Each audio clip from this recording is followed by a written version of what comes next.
at UTAS Stadium. It's a big clash tonight between North Launceston and Glenorchy, two big rivals in the TSL over the past 4 or 5 years. Two massive grand finals, of course, shared one apiece back in 2015 and 2016. Lot to play for tonight. Glenorchy and Lauderdale have started the season in impressive fashion. North Launceston are thought to be a team that might be a peg below. We'll find tonight whether that is the case, because they're up against the might of Glenorchy here at UTAS Stadium. I'd like to welcome my fellow commentators tonight. First of all, Matthew McGee. G'day, Macca. Yeah, good evening, Dave, and good evening to all of our listeners, both on City Park Radio and also the live stream. Very interesting contest here tonight, Dave. Of course, Glenorchy go into the game undefeated, and North Launceston having lost last week down at Lauderdale. So, look, really good clash. I think North Launceston play this ground just so well, and Glenorchy, just to see whether they're going to be able to run and chase and shut down the North Launceston run is going to be the key tale tonight. And on stats tonight, ever faithful here, it's Dave Gruber. G'day, Grubes. G'day, Dave. Always great to see this beautiful ground lit up at night time. It certainly is, and it was certainly under the spotlight about 6 days ago. Big clash, wasn't it, here? Yes, fantastic. Dave and I are in mourning tonight, Grubes and I, after Hawthorn's effort this afternoon. My lines are going okay. Look, Macca, it's a really interesting game because, of course, North Launceston lost a few players in the off-season, a few of their key players. Tonight they regain a certain key player in Bart McCulloch. Yeah, look, for North Launceston, it has been over the last few years all about structure, Dave. It hasn't necessarily been about the individuals that are in the side.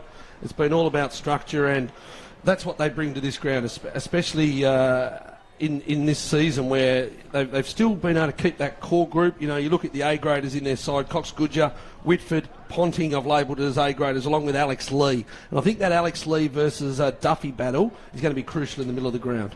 And, of course, the Glenorchy Magpies, they've got a fairly stable side from last year, and the experience there of the likes of Mott and Bowden. Their backline's very strong with Josh Arnold back there, so they've got that good mix of youth and experience. Well, as you know, I like to do a bit of grading of the players, you know, your A's and B's, etc. And I actually went through the Glenorchy side, and in terms of pure A grade, as you mentioned, Mott, Duffy, and obviously Jay Bowden. But then they have a lot of those B plus, B players, probably more than North Launceston tonight. And it's going to be those North Launceston youngsters. You talk about Ben Simpson, Connor Pearton. Braden Van Buren is a new player that's come in this year and played pretty well from down the northwest coast. But it's those youngsters. Ben Elmer, of course, is another one. He's kicked 9 goals for the year, so he's been a good target. We're going to get down to our boundary riders now. They're standing right in front of us here at UTAS Stadium. And welcome to our commentary tonight, Chris Sayer and Adam Child. G'day, boys. Yeah, g'day. It's Chris here. Happy Star Wars Day, by the way. May the 4th. It's lovely down here, isn't it, Adam? It's beautiful. Great night for footy. Just a little bit of temperature update. It's around about 15 degrees, so quite nice after a fantastic day here in Launceston. But yeah, it's cooling off a little bit, and there is a little bit of a southerly breeze, so it might favour the team kicking towards the Invermay Park end of the ground. So yeah, it might be worth a couple of goals. And any late changes, boys? Not as far as we know. It looks as though everyone is going in as selected. And I saw Bart McCulloch walking around Eggfest on Thursday, and even then he looked intimidating. Fantastic. Spring in his step, I'm sure. Now, Warner, you put on Twitter a little while ago, somebody from North Launceston in recent times scored their first fantasy ton. Oh, we've been pretty excited about our Tassie boys this year so far in AFL fantasy. But Jay Lockhart was picked up by the Demons after playing for Casey in their VFL last year. He's going pretty well. He scored a nice 100 today. That was based off his 20 disposals, 8 marks, 4 tackles and a goal. And as an owner of him, I'm pretty happy that he'll end up being one of my better cash cows for the week. Good to see you maintain the faith. Well, boys, the players are about to break from their huddles. We'll hear from you again during the day. Yep, good calling. Thanks there to Adam Child and Chris Sayer down in the boundary, our boundary riders.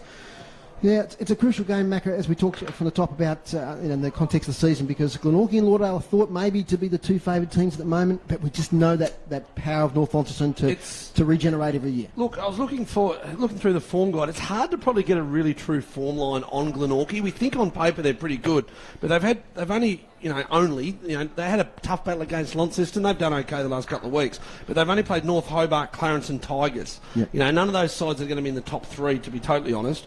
And obviously North Launceston have had a loss to Lauderdale last week, and you're right, they're the top 3, but it's going to be really crucial tonight. What can Glenorchy do? We've seen them in the last few weeks lose Daniel Joseph with a knee injury. I think he's a massive loss across half-back. He's such a big set-up player for them now. Josh Grant is has been a colossus for them. He looks to either play at both ends. He might match up on a Bart McCulloch down back, but then he can also go forward as well. So I'll keep a look out for that Grant versus McCulloch matchup. Got a debutant tonight, Isaac Manson, the number 42 for Glenorchy, so good luck to him. A lot of excitement there on social media during the week about his debut. Just some other scores. The Mercury Cup prior to this, Glenorchy 7-10-52. Defeated North Launceston 3-6-24. And another scores today in the TSL, Launceston 19-5-1-19. Defeated the Tigers 8-7-55. We'll have a chat to Mitch Thorpe at half-time about that. And Clarence 16-15-1-11. Defeated North Hobart 5-9-39. You got something for us, Maggie? Yeah, Joe Bowden started in the goal square forward, and Josh Grant, as I predicted, has taken the McCulloch matchup. So we'll look to see Aiden Grace, of course, the leading goal kicker with 15 goals for the season. We'll wait to see where he lines up forward and who takes him. So it looks like Connie Young, a big job for the youngster on Aiden Grace. There's a siren. TSL action on the TSL live stream and City Park Radio, 103.7 and 96.5. First bounce, Macca McGee. The crucial battle, Duffy. Lee wins the first one down to Ponting.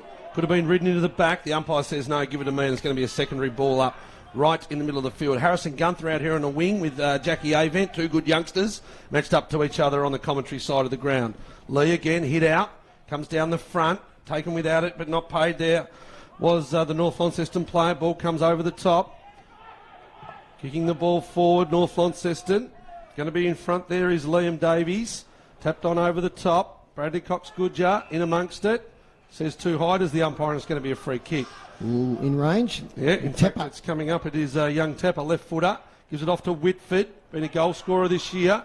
Cut off by Gunther. So Gunther, just need to get you a look for me, Dave, if you can. Number 23, North Launceston. Okay. Doesn't seem to be on our list. We might get the boys downstairs onto that one because either Warney or Chris. See that one as they came up. Just have a look at that one, boys, if you can. Taken in the tackle here for Glenorchy and tackled well is Reece Mott. The umpire says, give it to me. Just inside North Launceston's forward 50. For our radio listeners, they're going towards the city end of the ground here. Nice. North Launceston. Is it Josh Ponting, Matt? Well, I thought it was Ponting. Yeah. That's who I called. Yeah. And then when he got up, he had number 23 on. So for our watchers, number 23 looks to be Josh Ponting, as I called when he first came up. Normally wears the lower number. Ball comes out. Jackie Avent scrubbed his toe as he went to kick it. But buttering up here. Good kick, Bannister. It's going to miss. Near side. No, he's missed the lot, and it's out of bounds on the full. So first inside 50 to North Launceston. Played 90 seconds. And, of course, the Devils today, they went down by a point in heartbreaking fashion against Oakley at North Hobart. Very tense and tight affair. Short kick comes out now to Camerick. He drops the mark in his 100th game. Butters up. Still deep in the back pocket. Kicks here. Looking for a teammate. Only to Jack Avent, who's had a few possessions already. Thinks about the switch now. He's invited to play on. Looking for a handball assist. Gets at the big foul. Alex Lee leans back on a kick close to the boundary line. McCulloch first involvement. Can't take the mark. Smashed away there by Josh Grant out of bounds. Jackie Avent starting on a wing, Dave. His mate is known as that back pocket player who goes in the midfield a little bit, but starting on a wing tonight, some more attacking role for the little player in Jackie Avent. Boundary throw in 20 metres around from the right behind post. North Launceston in attack early. Boundary throw in's a good one. Deep there into the forward line. Duffy from the back. Taken by Bannister in amongst the goals at Windsor Park the other week. Now it's Duffy. Chain of handballs comes out. The Pies are away. Through Arnold. Arnold, yes. Up into the centre of the ground. Van Buren's there. Does well. Dummies the handball. Now looks for an assist. Gets it over the top. Little handball is good for Whitford. Whitford inside 50 looking for McCulloch. Lace out. Bit rusty. Can't take it. Tepper on the follow-up. Gets out of a tackle. Shoots for goal. Is Jordan Tepper. I think that's a goal. It bounces through. No. Touched right on the line. One behind. That's the first score for the evening. One behind, 1 point. North Launceston and Glenorchy yet to score. Already dangerous is Tepper. It's going to be cut off by Ponting. As we said, wearing the number 23 tonight, Josh Ponting. Confirmed by Warney. Definitely Josh Ponting. So Ponting, one of the unheralded, but last year, of course, he got the individual accolade, Dave, didn't he, Josh Ponting? Yep. One of our favourites here on City Park Radio. Except that one is kicked out of bounds on the full right forward pocket. Oh, it's a dodgy kick there, Glenorchy by Connor Solder, but it's taken now by Glenorchy in the defensive side, and it's taken by Aaron Brennan. So Brennan, back pocket, slow play, goes wide looking for Duffy, who wants to push forward. Sauce Donnelly's there, takes it by hand, gives it to Lee, to Whitford. Quick hands, North Launceston, here's the run. Cox-Goodger sets sail for goal. and kicks the first for North Launceston. The umpire went a long way to the right, but it snuck in on the left side. And well done, Bradley Cox-Goodger, the first goal, North Launceston. It's all North Launceston groups inside 50s. Yeah, 4 to zip at the moment. 4 to zip, yet to get the ball inside the forward 50 are the black and white Magpies from Glenorchy. They're certainly winning around the fall of the ball, around the clearances. Alex Lee, what a key player he's been. I think he made his debut back in 2015. Yeah, come around from Devonport. Yep. He did. Things weren't going well for him down there at Devonport, and he made the trip up here. He was studying up here. He couldn't commit to playing down the northwest coast, and he made the move up to North Launceston. And as you said, Dave, what a terrific player he's been. And he's in the ruck now, one of the best in the business in Duffy. Lee wins this one towards Cox-Goodger. He might have been held without it. He was. He'll win the free kick inside the centre circles.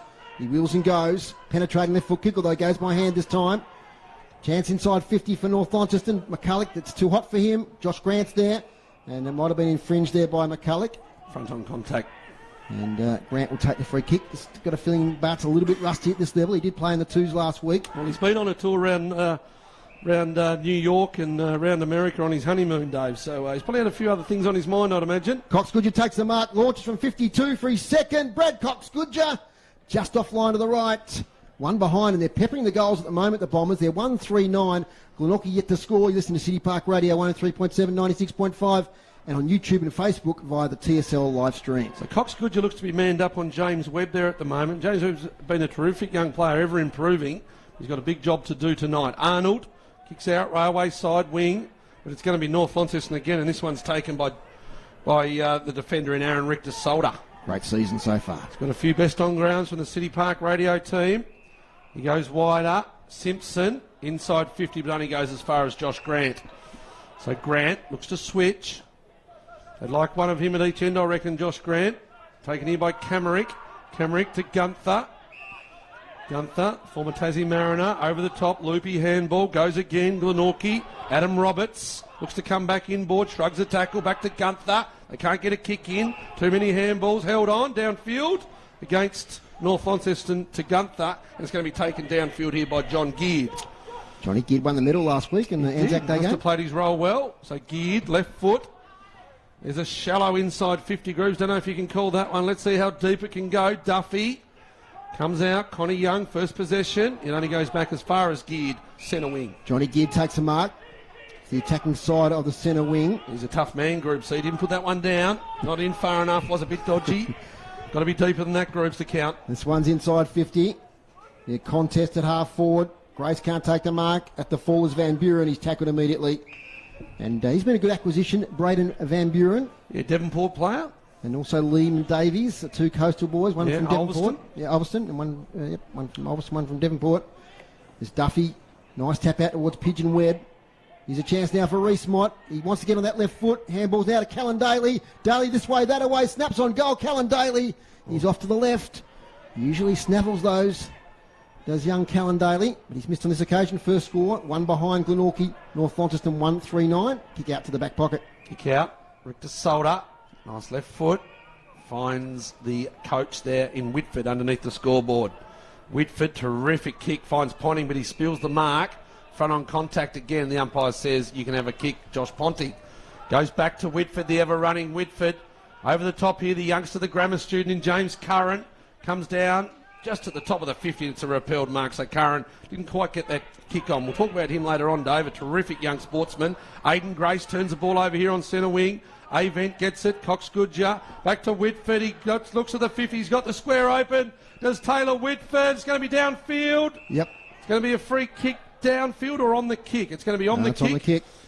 Oh, lucky there, Glenorchy, because the ball landed right at the top of the square. It would have been a goal if it had gone through, but it bounced to the right, went through for a behind. So it's going to be another kick to Whitford. Right on the 50-metre line is the man on the mark in Josh Arnold. Not out of the question, Mac. He is a long set shot for goal, but it will take every little bit of the distance, I think. He couldn't make the distance on the run, Dave, so I don't think he'll be looking here. It's Bannister on the lead, looks up, and well taken. Harrison Gunther dropping back in the front of Dakota Bannister. Gunther marking the back pocket. Pretty open first few minutes here. And too much congestion as it's thumped away from Grace by Event. And Aidan Grace is a player to look out for. He's kicked a few bags of goals this year. Played in the Geelong Seconds last year.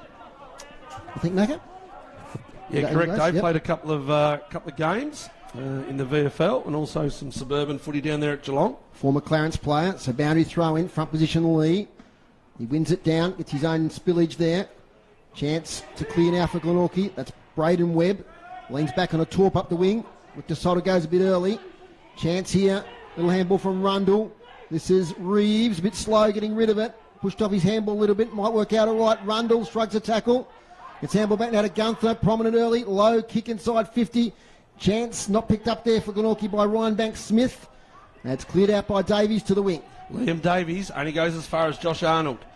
So Arnold, the back pocket rocket he is, playing up the ground. Arnold inside 50, looks up, finds Geared, can't take it. Geared, well done, the young North Launceston defence. Whitford goes over the top. Here's Curran, taken in a tackle. Not going far at the moment, just kicking it forward. Whitford. Geared goes back. Whitford by hands, he's racking them up. Is Whitford over the top to Donnelly. The big sauce, the big redhead goes down the line, looks for another one there in Cox Goodger.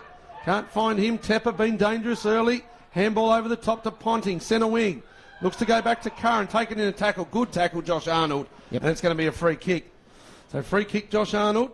I'll get back to Aidan Grace and Clarence later on, Dave. I don't know if you've noticed a little post that went up during the week by the Clarence Football Club. It was taken down very, very quickly, but I might get back to that at half-time if we've got a chance. Controversial, big Reeves. Yeah, it was. We're right over it here at City Park Radio. I just happened to see it. Big Reeves goes up in the contest, falls to the front of the pack there.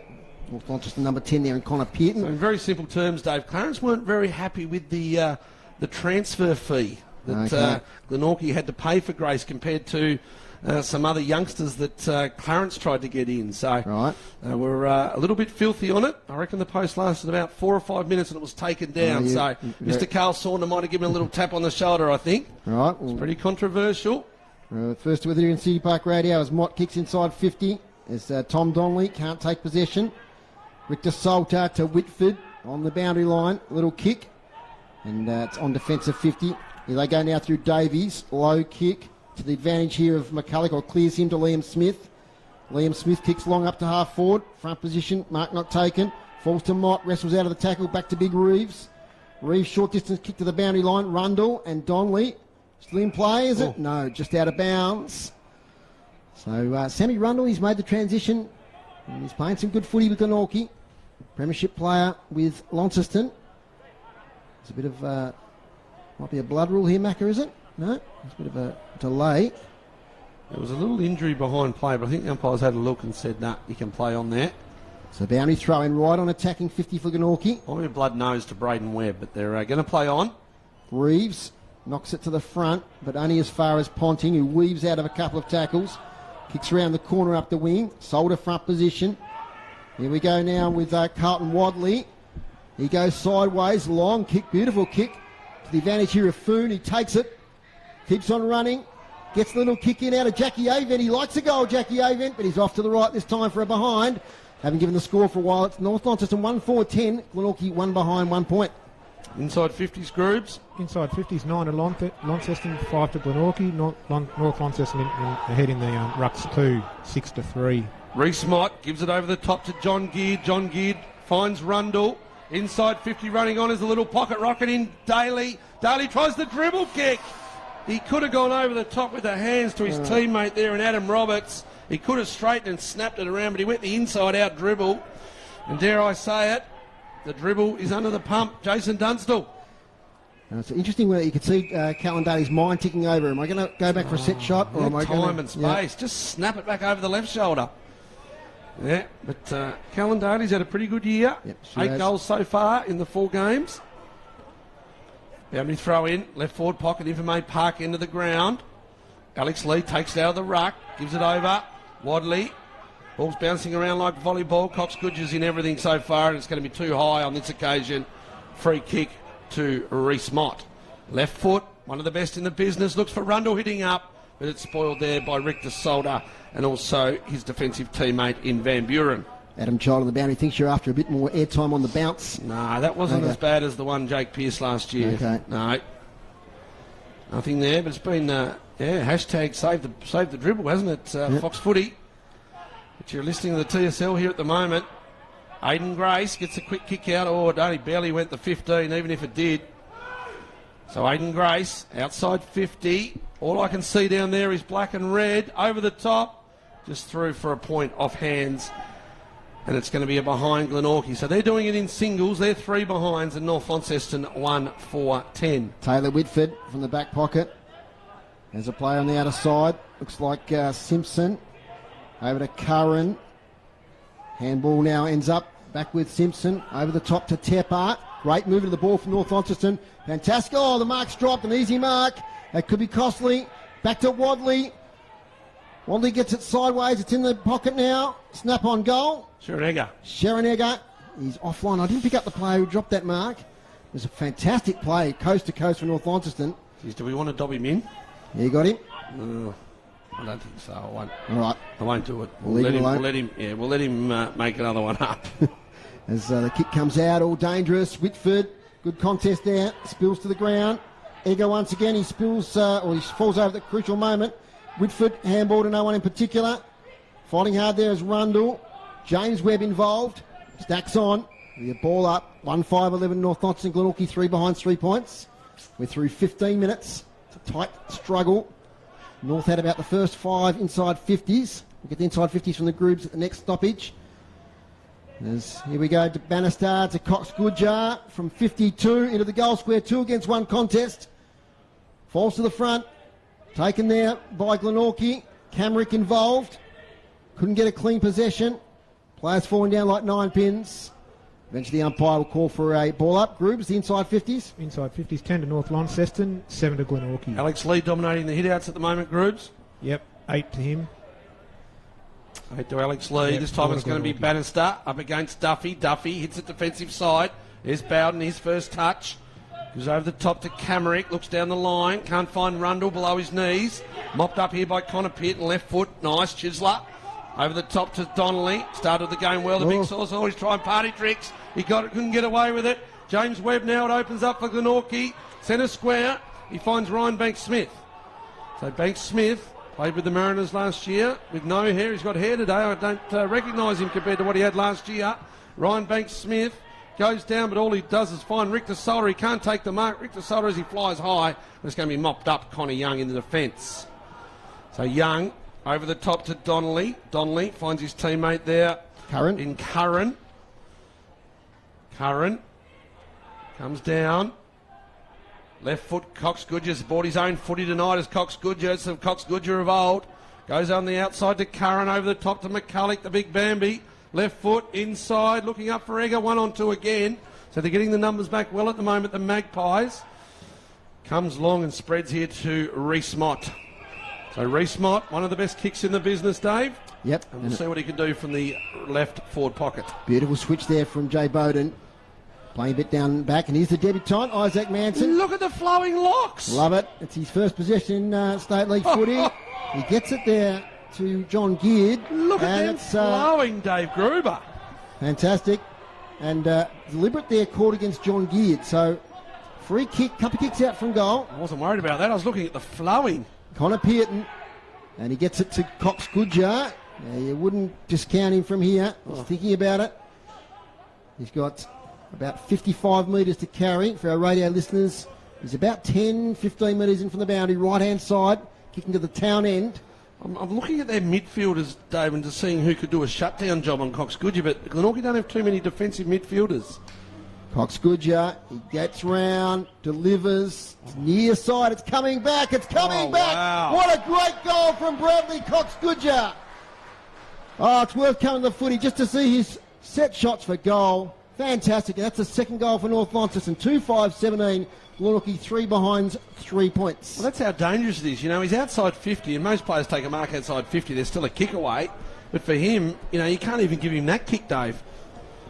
Yeah, he's a class player, no doubt about that. He's fit this year. He's got that captaincy, of course, of the North Lonnie Footy Club. 2-5-17, 3 behind 3 points. Winners today in the TSL, Launceston by 64 points and Clarence by 72. Half time, the Lions are up by 2 points, Dave. Okay, Swans came back. They were well up early. Yep. The Lions. 7-8 Lions to 7-6 Sydney Swans. As out of the centre, it's going to be with Tepper. Goes back into a bit of traffic, then gets some space. Looking on that left foot. He's pressured with a kick, but he gets it up forward, and that's a mark. Egger. Sharon Egger had his big breakout season in the TSL last year, former Devonport player. Cox Goodger cruises past from 48. Cox Goodger for 3 in the first quarter. He's missed that one to the right. It's 2-2 he's kicked. So he's had 2 flyers and missed 2. Who could forget his effort in the 2017 grand final? He kicked 8. 7 or 8, didn't he? Yes. Yep. My word. Won the medal. Kick out, Glenorchy. Forward pocket for North Launceston. Glenorchy take the mark, Connor Salter. So they're tucked away, are the Magpies. Up the line looking for Gunther. Good mark. Great mark. Good mark in front of Fletcher Bennett there. Gunther comes back indoors on the 45. Finds his teammate in Camerick. Camerick looks to go. Oh, he went a bit close to the man on the mark and he's turned it over. Connie Young, Aiden Grace butters up. Daly, quick hands. Over the top to Rundle. Rundle to Reeves. Reeves went the tap. Probably should have grabbed it because he missed his opponent when he went the tap. He's now beset upon by Josh Ponting. The umpire says, give it to me. It's like Reeves is giving Cameron Duffy a bit of a spell in the ruck. Yeah, he is. Yeah, good size Reeves up against Lee. So Reeves and Lee. Comes down. Camerick snaps over the shoulder. North Launceston folding back. Well done. They get it away and they find Fletcher Bennett out here on centre wing. So Fletcher Bennett, he goes wider again. Finds Simpson. So Simpson down the line to Ponting. What do they do with Jay Bowden? He's had 1 touch. He's playing up forward. You've got to throw him behind the ball a little bit just to do something. Simpson gets the handball from Ponting. Only goes as far as Reeves for Glenorchy inside defensive 50. Reeves hits up Rundle. Oh, he nearly spilled it under pressure from Cox Goodger, but it was paid before it hit the ground. So Rundle, handball to a man standing still. Liam Smith couldn't get away. Well done by Camerick. Got speed. Left foot scrubby kick looking for Grace. Connie Young's been good on him so far, and Grace playing really high up the ground just to get himself involved. Congratulations, Ben Camerick. I think it's his 100th game today for Glenorchy. Yeah, he's been a nice, solid player for Glenorchy over the years. Player. Good speed. So that disposal was probably one thing that he needs to probably just tidy up to go to the next level. Boundary thrown right on centre wing here in front of the interchange boxes. Lee, left tap down, kicked off the ground by Liam Smith, and he goes as far as North Launceston. He's the South Launceston recruit in Jordan Tepper, and he's taken to ground, and it's going to be a ball up. So 2-6-18 North Launceston. They really had the chance to probably put 4 or 5 on the board. It's the only thing that's keeping Glenorchy in the game is the time's going to tick over about 22 minutes. So North Launceston, Bradley Cox Goodger's been in everything so far. The umpire says, give it to me as he runs into Jackie Rushton on the way past. You mentioned Jordan Tepper-Macker for our Southern listeners. He won the Hecksmith medal last year for the NTFA Division 1 or Premier Division 1. It is now. Premiership player at South Launceston a couple of times, Jordan Tepper. James Webb looks for Daly, blue boots. Gunther, inside 50, it's going to be a 1-on-2. Aiden Grace, and he can't beat the 2, and it's taken by Foon. Foon to relieve from the defensive goal square. He's pressured with the kick. Gets it away, though. Over there looking for Connor Pearton up against Banks Smith. They wrestle for it on the ground. Banks Smith has possession. He falls forward. And it spills out the side of the contest. It's going to be a ball up on attacking 50. Griggs, inside 50, update. 14 to North Launceston, 9 to Glenorchy. Clearances, Glenorchy's way, 9-6. Yeah, so Glenorchy getting their first hands on the footy, just can't do anything at the moment because they're turning it over from the stoppages. Davies, nice little handball to Cox Goodger. A great first quarter. Gets it sideways to Fletcher Bennett. Long handball now to Simpson on the wing. Beckons players to him. Nice pass. He finds a teammate there in Bannister.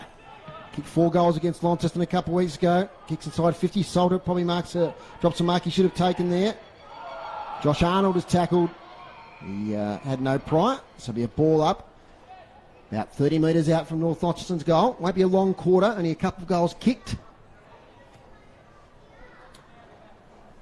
Up the ball is thrown by the umpire. Duffy wins this one. Out to Carlton Wadley on the boundary line. Tackled by Mott. Out of play.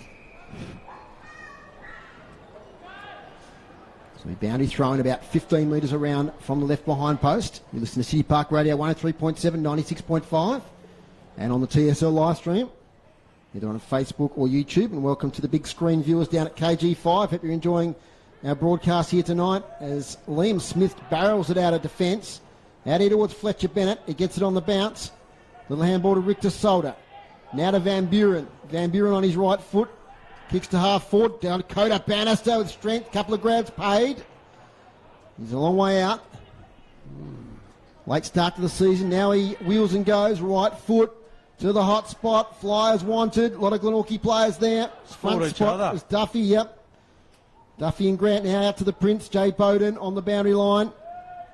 He kicks wide. Over there looking for Reeves. 2 against 1 contest though. Davies, not a great handball. Not picked up there by Simpson. Here they go now through Richter Salter. Handball to play under pressure. Beautiful little tap on to Cox Goodger from the boundary line from 50 metres into the goal square this time. The fly. Mark not taken by Egger. On the rebound he's got it. 30 out, this way, that away. Handball over the top. McCulloch back in TSL footy. Misses to the right, 1 behind. I'll draw a breath there. A lot happening. 2-7-19 North Launceston at Glenorchy. 3 behind, 3 points. Just too fast and sprightly at the moment, the Bombers, aren't they? They just can't get the ball on the chains, Glenorchy. Joe Bowden takes the kick out, looks up for Geared. Over the top there, but a terrible kick for Glenorchy by Ryan Banks-Smith, and he turns the ball over. So Connor Young goes wide. Over the other side, Curran, Richter Salter.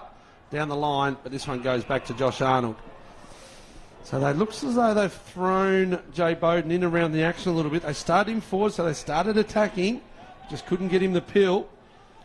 Arnold, surprisingly, goes by hand, puts his teammate under pressure, and thankfully for Glenorchy, the siren goes. So quarter time here in the TSL clash, and it's North Launceston 2-7-19. You actually think they're dominating the play more than they are with the scoreboard, Dave, because Glenorchy have kicked 3 behinds, but it's been all North Launceston. Bradley Cox-Goodger, I reckon, including that last one where he didn't make the distance, he's had 5 or 6 shots on goal. He's kicked 2 goals, 2. And we're going to try and get the stats for him at quarter time, but he's had plenty of the footy. So what does Glenorchy, the Brains Trust down there, what do they do, the Magpies? Such a hard player to tag. He's got a great engine, very strong, covers a lot of territory. But an outstanding first quarter, 2 goals, as Macca said, and 2-7-19. Glenorchy 3 behinds, 3 points. We'll come back for some more analysis of the game and also the boys down on the boundary at quarter time. Back in a moment after these messages from City Park Radio and a short break here on the live stream.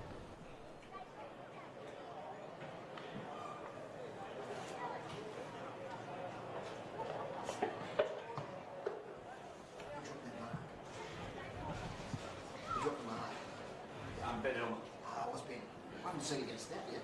Huh? You haven't seen him get a snap yet. No, that was him. He dropped the money.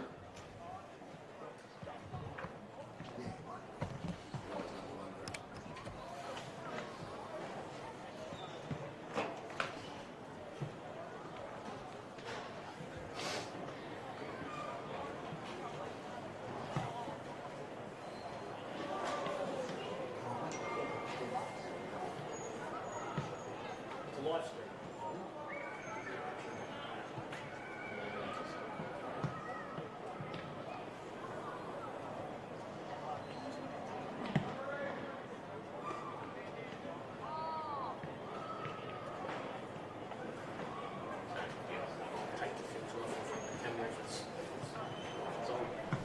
Yeah, at a quarter time in this round 6 clash between North Launceston and Glenorchy.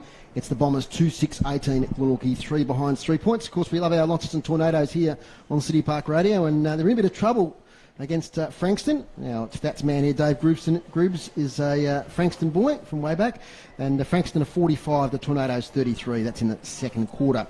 Other scores in the Mercury Cup earlier, it was Glenorchy 7-10-52, defeated North Launceston 3-6-24.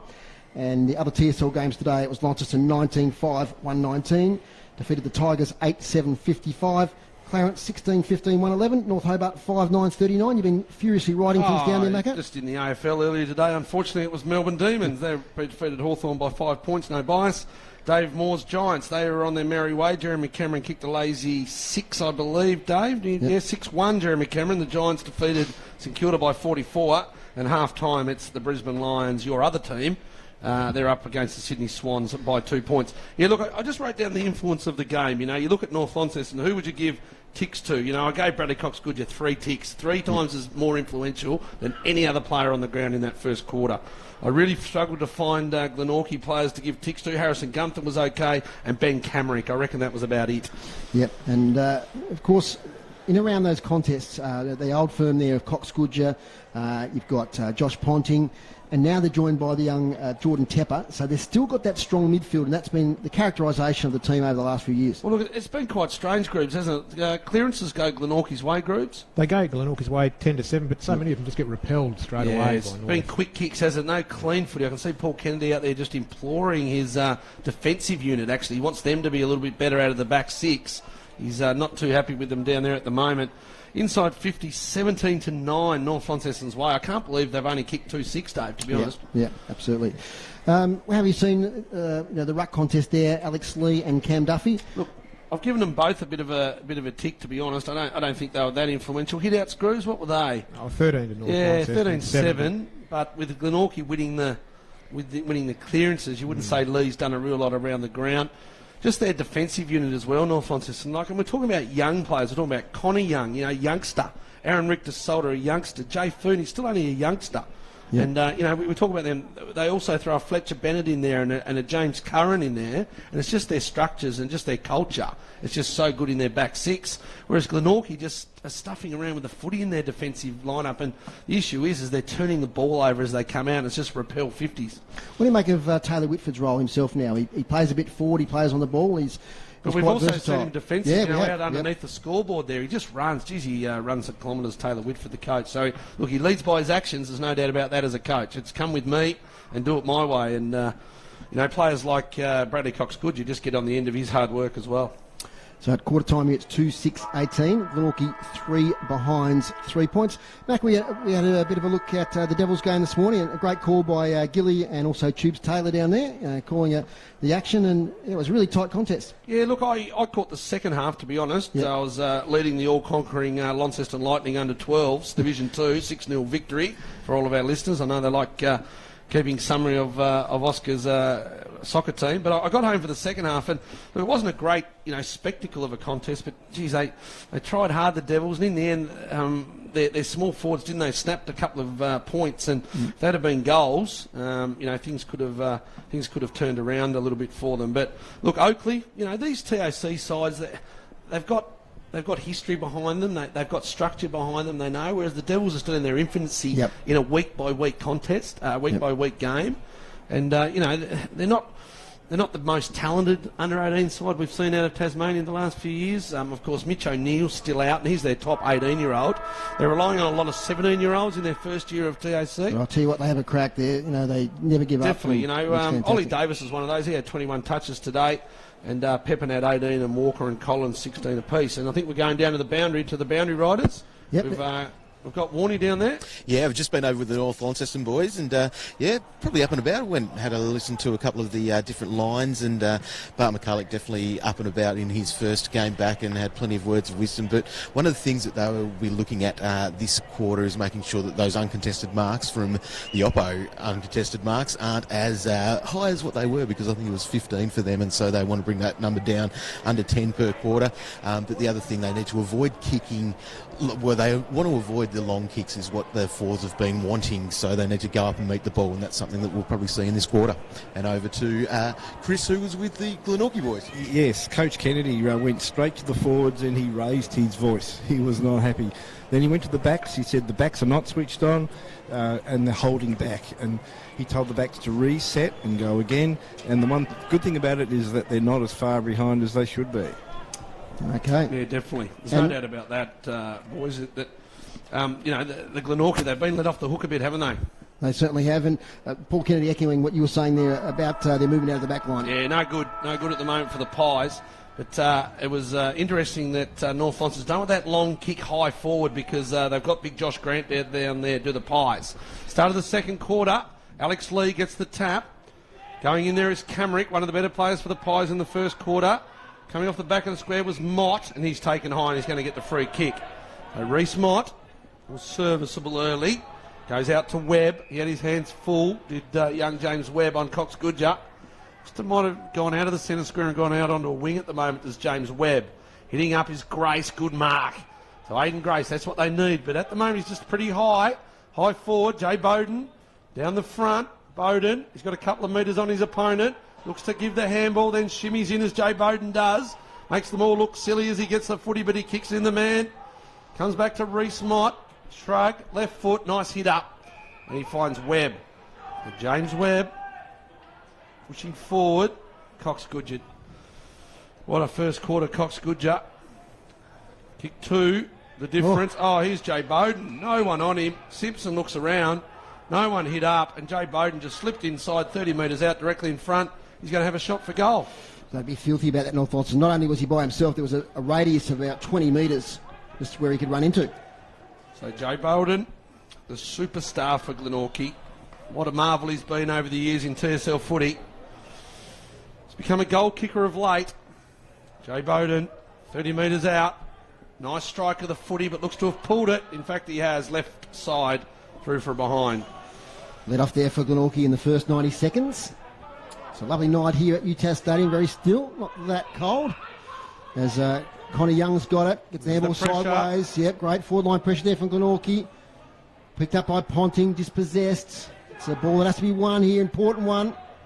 Flicked over the top to Jackie Avent. Callan Daly working hard. Here they go through Fletcher Bennett. Little kick there from Donnelly. It's now up on the half-back line. Taken by Duffy. He's happy for it to go over the boundary line. So some vocal Glenorchy supporters down there. I think they might be giving a little message to Liam Davies there, who had a little bit of a look when he was running back, and I think Glenorchy might have let him know about it. Liam Davies, the boy from Ulverston. We might check some NWFL scores at half-time. See if we can find some NTFA as well. Keep our listeners and viewers up to date. Take you right around the state we do here on City Park Radio. Mitch Thorpe to join us after their big win at Windsor Park. Here goes Whitford, little kick away, spills out of bounds. So tight start to the second term. Fairly open first term. Not a lot of stoppages. Not a lot of goals either. Cracking shot from the boundary from Cox Goodger. I'll have to get that one on the highlights. Boundary throw in. Young boundary umpire right on the line there. Dominic Shaliro, in fact, Dave. Well done, Racker. Dominic Shaliro as he gets down to Braden Webb. Now with a torpedo inside 50. Bit of a chaos ball. Who can take the mark? Nobody can. Thumped away by the North Lonnie defence. Out to Bennett. Bennett wide now to Donnelly under all sorts of pressure. Gets it back nicely to Bennett. Further back to Foon. Great work out of defence by North Launceston. Tepper needs to take the mark, and he does on his chest. They were calm in a crisis there. The Bombers' defence. Tepper's little kick just comes off to Simpson.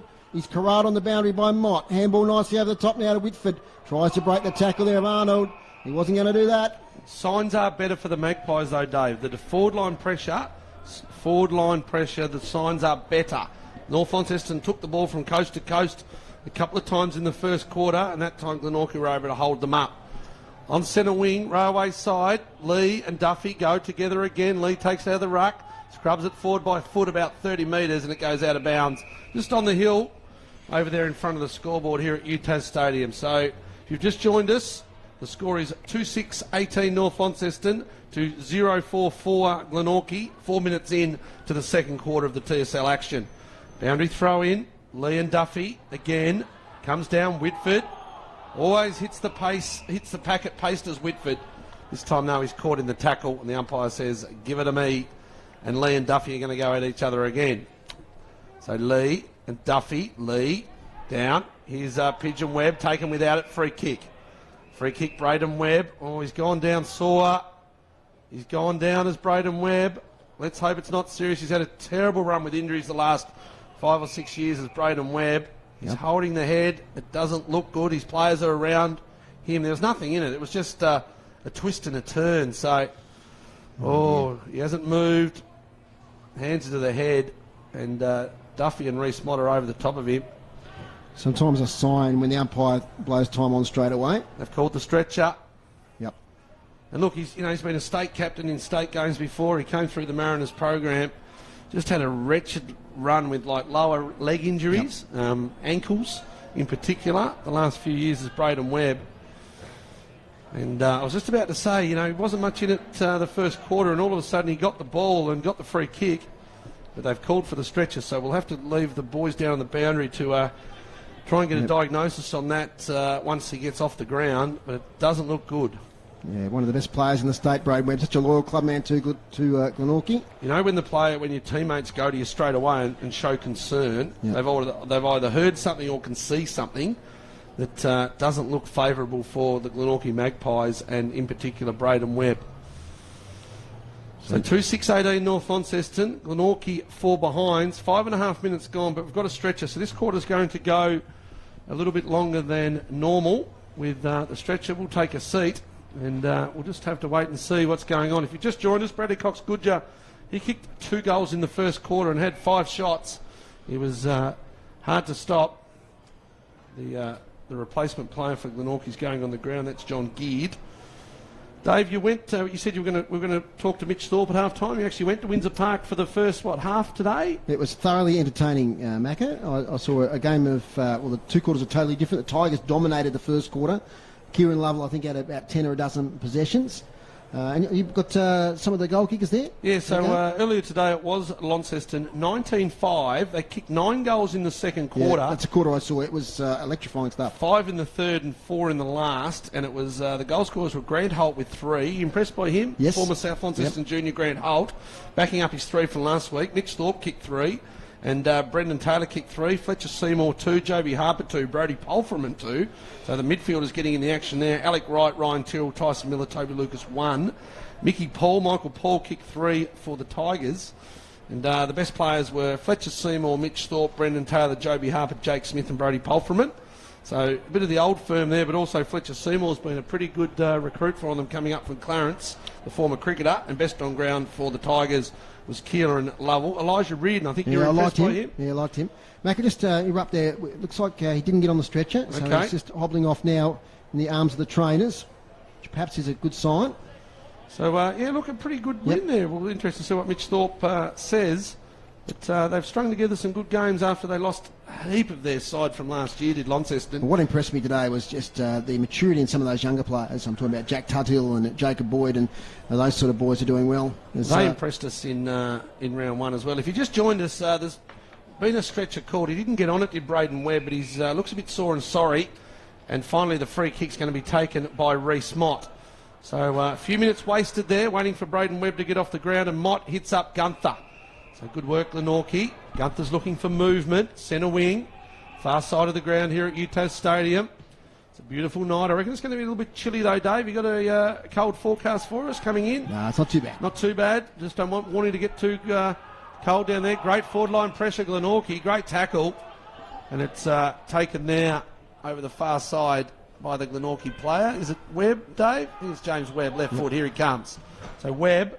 Inside 50, here's Aidan Grace. He'll fly, will the Grace man. Can't quite get it. Reeves is there as well. They need a crummer to Glenorchy because the ball hits the deck and it comes out pretty quickly. Right out here in front of us. Taken there, good hands by Glenorchy through Salter. But it's turned over again. Tepper comes inboard, finding Peart, and it goes, Carlton Wadley in fact. And it goes over in front there of Liam Davies, the Ulverston recruit. Kept the same colours, did Liam Davies, the Ulverston Robins, black and red, and he's gone to North Launceston. Also in the red and black, of course. The famous North Launceston Football Club dominated the TSL. Umpire throws it in. Shallow throw in. Lee comes down. Whitford taps it. Mott. Right foot. Don't see him use that one too often. Up and under. Out of bounds on the full. Under pressure he was. There's going to be a free kick to Ponting. North Launceston 18, Glenorchy 4. Margins 14 points. Ponting, little kick to Lee, the ruckman. Up against his fellow ruckman there, and Duffy back to Ponting. He runs into a brick wall, has to retreat to Fletcher Bennett. He'll go further back to Don Lee. Dangerous kick. Don Lee does it okay though. He takes the mark. Switches playing out of the far side. That looks like Arian Richter Solder. A little kick now to Jack. In fact, it's Jay Foon over there. Foon short kick finds Braden Van Buren.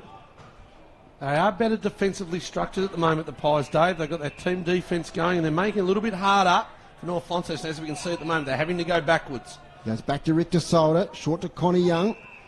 A lot of fantasy points being racked up here into defensive 50 out of bet. So they're back where they were 30 seconds ago. He's got Jackie Rushton, who's taken the mark. Been quiet so far. Your boy Dave, first touch, I reckon. Yep. He's not sure what to do. He's still in defensive 50. Ends up the short kick, might be all right. Not a bad kick at all. It's a nice kick. Finds Tepper with the thigh heavily strapped. Nice delivery up here towards Pearton, who can't take the mark. At the fall, the ball there was Lee. He was tackled, slow to get up. James Webb, little kick to Aidan Grace on the attacking 50, just in from the boundary line, right-hand side of the park. I reckon he's taken about 4 or 5 marks, Grace, Dave, but they've all been outside 50. Up the ground, Connor Young doing a pretty good job on him inside 50. Geez, they hemmed North Launceston in, then did the Pies, and they've got their shot at goal that they want. We've got a report on Chris Bowden, which we'll go to at the next stoppage here. There's Aidan Grace, he's backing himself here for our radio listeners. He's going to be kicking from about 55, right on the boundary line. Nice kick into the goal square. Can anyone take a mark? Yes, they can. Reevesy. Big Reeves, the boy from Hobart Footy Club. He's taken the mark right inside the goal square. 10 metres out, pretty much directly in front, and a chance for Glenorchy's first goal. They kicked this, Dave, and they're, what are they, within 8 points? Amazing. He stood tall, did he? Reeves inside the goal square, and he kicks the goal for Glenorchy. That's their first. They're on the board here at UTAS Stadium. 1-4-10. North Launceston 2-6-18. We might get straight down now to Chris Sayer, who has a report there on Braden Webb. Yes, they've iced up the left knee, so I'd say he's out for the game. He's got a jacket on as well, but they were manipulating that left knee, and he wasn't yelping in pain. I don't think it's as bad as it could have been, but he's out for the game. Cheers, Chris. And of course, they do the test these days, Macca, to see it's pretty much around the ACL. Interesting about the pain, though. When you do your knee, you get a real sharp pain for about the first 30 seconds to a minute. And then after that, you could walk down the street. Yep. You know, you just can't get that lateral movement when you do an ACL. So let's hope it's not. Yeah, look, the way he went down, it probably doesn't look good. But that's normal with the no pain after the first few minutes. Good clearance, though, Glenorchy. We'll get to groups in a minute and get a check on those. Jay Bowden out in front. Richter Solder with a big job. Bowden jumps on his back, underneath. Richter Solder is taken. Jay Bowden, the umpire says, give it to me as the Glenorchy supporters call ball. Grooves, clearances. Clearances 3 to Glenorchy, 2 to North Launceston. Inside 50s, Dave Gruber. 5 to Glenorchy, yet to hit the board there for North this quarter. So there we go. All the inside 50s down towards the city end. I don't think there's any breeze down there, the boys said, but just running down towards the city end. There's been plenty of inside 50s. And Glenorchy, they're a lot more structured. Paul Kennedy, we heard at quarter time, gave them an almighty spray, his forwards and his defenders. Said, sort your structures out. And there's no doubt, you look out there now, they're very structured, other Pies. Well coached. Duffy slaps it down and he goes as far as pointing it. Shark, though, by Rundle. Rundle looks to hit up. It's going to go over the top. Geard's there, as is Grace. And it goes to ground. They just need that small crumbing forward. Where's Daly? He's nowhere to be seen. Well done, though. Good forward line pressure. And it's taken out of bounds in the forward pocket. Jay Bowden lays the tackle on Richter Solder. Just need that fall of the ball, don't they? That speedy Daly. He's down there lurking. Van Buren's got him in the stoppage. But another inside 50 Glenorchy. They trail by 8 points, but the momentum is going their way. So the Pies. Lee up against Duffy again. Tapped by Van Buren. Only goes as far as his teammate there for North Launceston. That's Ben Simpson. Goes out in front and finds Davies. Yeah, that was a good kick. Davies, beautiful kick, Van Buren. Davies, the Northwest Coasters, come in board. 3 recruits there. Van Buren to Davies. Tepper looks to turn it over, but luck, fortunes favours the brave, as they say. Comes over the top, North Launceston. Here's Whitford. Whitford inside 50, finds the big McCulloch, and he takes it. But McCulloch, Whitford, geez, that was lucky out on that outer wing. It was edge of the seat transference of the ball. Who there. was it right over the other side there? That was Jay Foon. Jay Yeah, it was a Foon. good pressure mark. Tell you what, if it hadn't been taken, it was going to go back the other way. And brave from Tepper. Yeah, it did come it off. was. It's easy to say it now, but it was a brave move, and it's ended up with a shot for goal. The 3 recruits, it was Van Buren to Davies to Tepper, and that's what they brought into their lineup this year, North Launceston. Good recruiting. McCulloch, 40 out. The big fella, he puts the hand up. He's been all the way to New York, and he's back in the TSL as Big Bartholomew. He raises the finger, and there's another one for North Launceston. 3 goals, 6-24, and Bart McCulloch. Did he played in the twos last week, Dave? Didn't he? The Big Bartholomew. Kicked a few down at the Skybus Oval. Wouldn't have done much of that in his time, Big Bart, but he had to do it. Of course, took the honeymoon. in the pre-season, but he's tall. You know, you mightn't be as fit as you once were, or you're a little bit older, but I tell you what, he hasn't lost any height, the former Brisbane Lion recruit. Speaking of twos, we must ask Mitch Dorf at half time about Jay Blackberry. He's at his second game today in the twos. Couple of days in the twos, Jay Blackberry. My word, that'll add some bite to their midfield forward. You're listening to City Park Radio 103.7, 96.5, and via the TSL live stream. It's hotting up here at UTAS Stadium. John Geard wheels from the stoppage in the middle of the ground, kicks it forward to Grace, and Aidan Grace has taken a contested mark. Connie Young not real happy about it, but it was a clear mark there for Aidan Grace. How many goals this year, Macca? That's his first mark inside 50 for the night, but he's kicked 15 for the season, the former Clarence forward. It's a great movement out of the centre there by John Geard, as we mentioned earlier in the call, a medalist last week in the Anzac Day against the Tigers at KG5. So Aidan Grace, he's 45 out, directly in front, should have no problem with the distance. And has no problem with the accuracy. That's the answering goal for the Magpies. Answering the one from Bart McCulloch. 2-4-16 Glenorchy. North Launceston 3-6-24. We're seeing some good footy here at the moment, Macca. Yeah, and there's that 6-6-6 rule, Dave, isn't it? Yep. The ball comes out of the middle, you go down, you've got even numbers, and he's able to take that mark. You said you saw a few of them down at Windsor Park today, didn't you? When North Launceston were piling them on. That second quarter was, Well, see, and that's where the rule changes things, doesn't it? Because North Launceston, they kick 2, they kick 3, they kick 9, but yet the Tigers still can't throw anyone back behind the footy. It continues to score. Back in the middle. 3-6-24 to 2-4-16. And so, Mac, I might just get you to take the first bounce here. No worries. Got some issues? Yep. No worries. Ball comes down, Alex Lee. And it's going to be holding the footy against Glenorchy. And it's going to be a handball to James Curran. Curran goes inside 50. Oh, good mark. This is Elmer. So Ben Elmer takes his first mark of the night. His first touch, I reckon, Groobs. Ben Elmer. He may have been the man that dropped that chest mark early on. I don't want to dob him in, but it could have been him. So Ben Elmer. What's he got for the season? 9 goals for the season, looking to get into double figures. TSL season 2019. 8-point lead, the Northern Bombers. Against the Glenorchy Magpies, undefeated to this stage of the year, the Magpies. Elmer, deliberate approach, starts near side and continues to go near side, and the umpire says that's out of bounds on the full. So the dirty night for Ben Elmer continues. Can't hit the scoreboard on that occasion. 3-6-24 North Launceston, Glenorchy 2-4-16. As it's relieving kick out of defence for Glenorchy. It's taken there by Arnold. Short kick finds Geard, still deep in the left back pocket. He shifts it back to the goal square. Finds Liam Smith. Back in Glenorchy colours this year. Smith goes long looking for Gunther. Big first quarter gone a little bit quiet. Harrison Gunther slips over.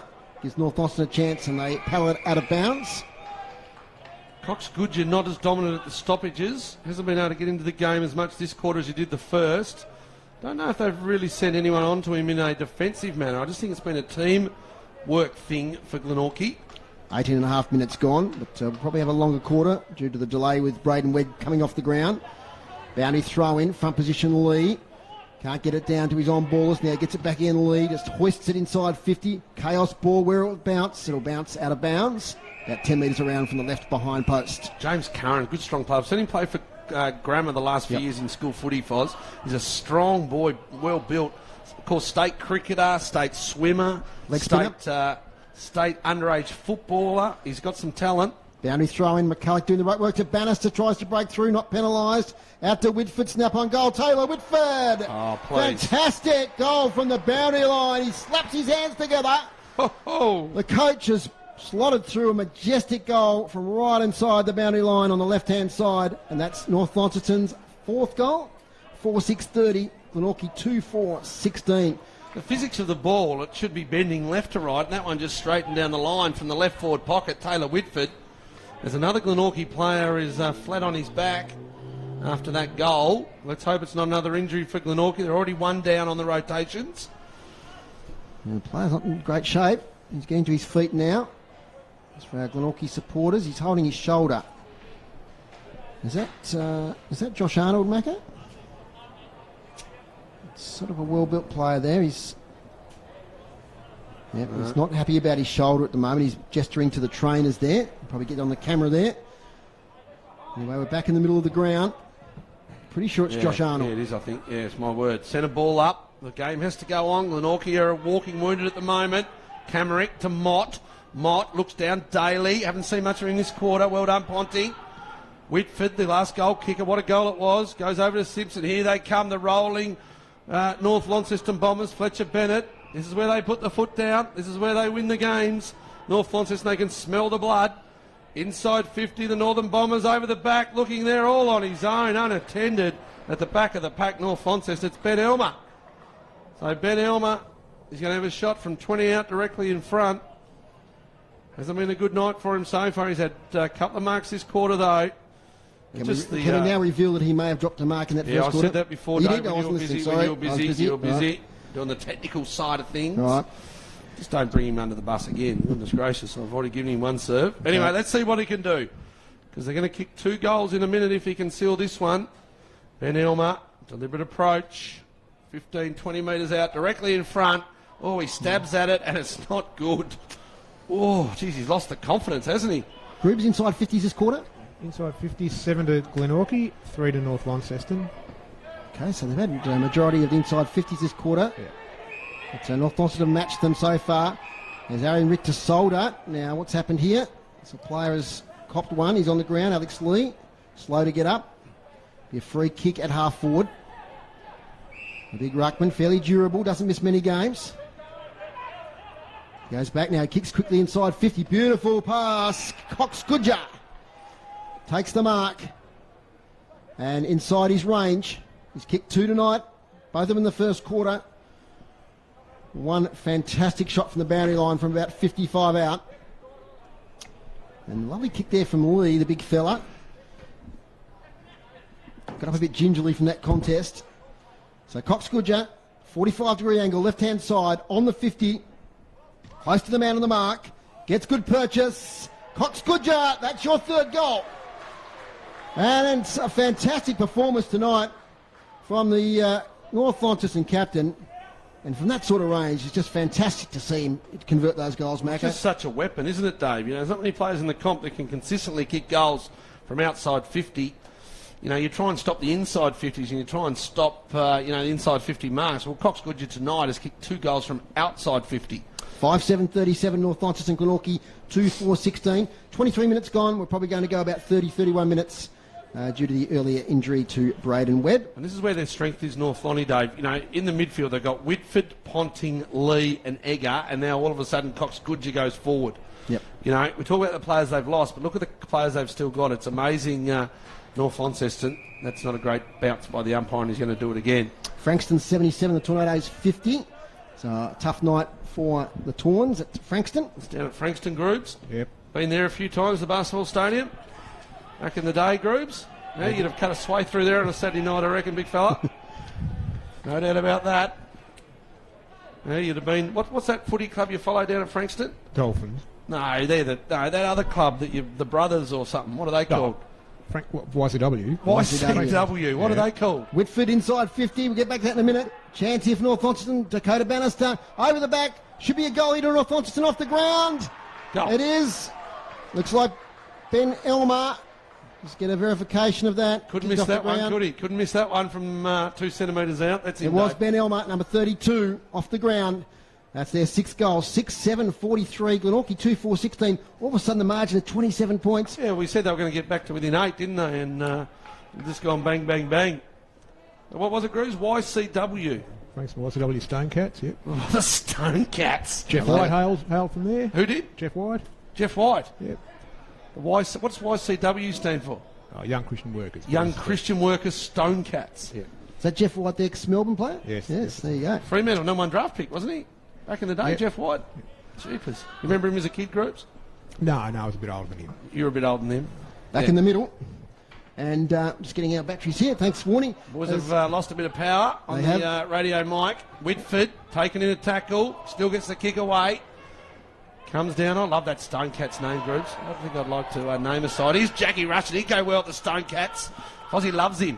Whitford snaps. Only going to go as far here, though, as the big Duff man, and he takes the repelling mark. Mott, he's going to have to do a bit now with Braden Webb off the ground, and Arnold's not in best of shape either. Reeves couldn't take it. Fletcher Bennett's been pretty good off half-back, as is Donnelly. Goes by hand, snapped though by Mott. He comes back inboard and finds Ryan Banks-Smith. So Banks-Smith wheels and goes. Inside 50, but all he's done is found the big opposition ruckman, but it's done well there though as Gracie spoilt. It's going to come out. They're going to try and put the foot down here, are the North Launceston Bombers. Ponting gives it up by hand, nearly holding the footy there against Whitford. Umpire says, give it to me. And it's going to be a ball up just inside the centre square, Glenorchy end of the ground. They trail Glenorchy, 2-4-16 the Pies. Trail North Launceston 6-7-43. It's a good highlights in this game so far, and here's Taylor Whitford now off the defensive side of the centre circles, up to half forward, looking for Bannister. Got a hand to it, having trouble picking it up. He's bustled off it. He'll go back in again, picks it up one-handed, does Dakota Bannister. He lets fly for goal. This will be fantastic if he converts, but it's a mark in the goal square. Cox-Goodger. Brad Cox-Goodger, he'll go back and line up for his fourth goal. And it's a good second effort there from Dakota Bannister. He had a lot of trouble picking it up, and then he scooped the ball up with one hand and let fly. I think he was intending to go at goal there. But Cox-Goodger in the goal square. Great one-on-one mark. He'll boot this out of UTAS Stadium. No, he just does the little kick over the top, and it's a goal anyway. So Brad Cox-Goodger, that's his fourth for the first half of this contest. And they move on to 7-7-49 to 2-4-16, 33 points. And doesn't Dakota Bannister give a lot to North Launceston, just that strength in the forward line? He's got good size, isn't he? He's that real strong body, sort of Dustin Martin type. And look, don't worry, when he gets fitted, Dave, he's another one that'll run through that forward midfield rotation that they've got going. What are you saying, mate? Just Braden Webb, just on the boundary line. Yeah. Yep, so we just hope for the best there because we want those sort of players playing in the TSL. I was just about to say, Alex Lee just dominating now around the ground, just his positioning defensively there. He was a terrible kick in, but Lee was just his defensive positioning's beautiful. Here's Ponting spinning out of the centre. He's got that boy Bannister on the lead. He just fumbles a little bit now, puts his head over it. Well done, Liam Smith. 1-on-2, did well, did the boy Liam Smith. It only comes out here as far as Davies looks to tap it on. Cox-Goodger, left foot. He's going to have a look at him again with a bullet. Cox-Goodger misses near side. And that one's out of bounds on the foot. Oh, he's got the smell tonight, doesn't he, Bradley Cox-Goodger? Goodness gracious, he's got a sniff. As you said, Dave, reminiscent of his grand final a couple of years back. He's just got a sniff. Every time, just the leg. The leg is just amazing tonight, Bradley Cox-Goodger. Camrick takes the mark in the back pocket. They need to lift Glenorchy. They're down by 33. Just kick the 2 tonight. As it's with Josh Grant now in the back pocket.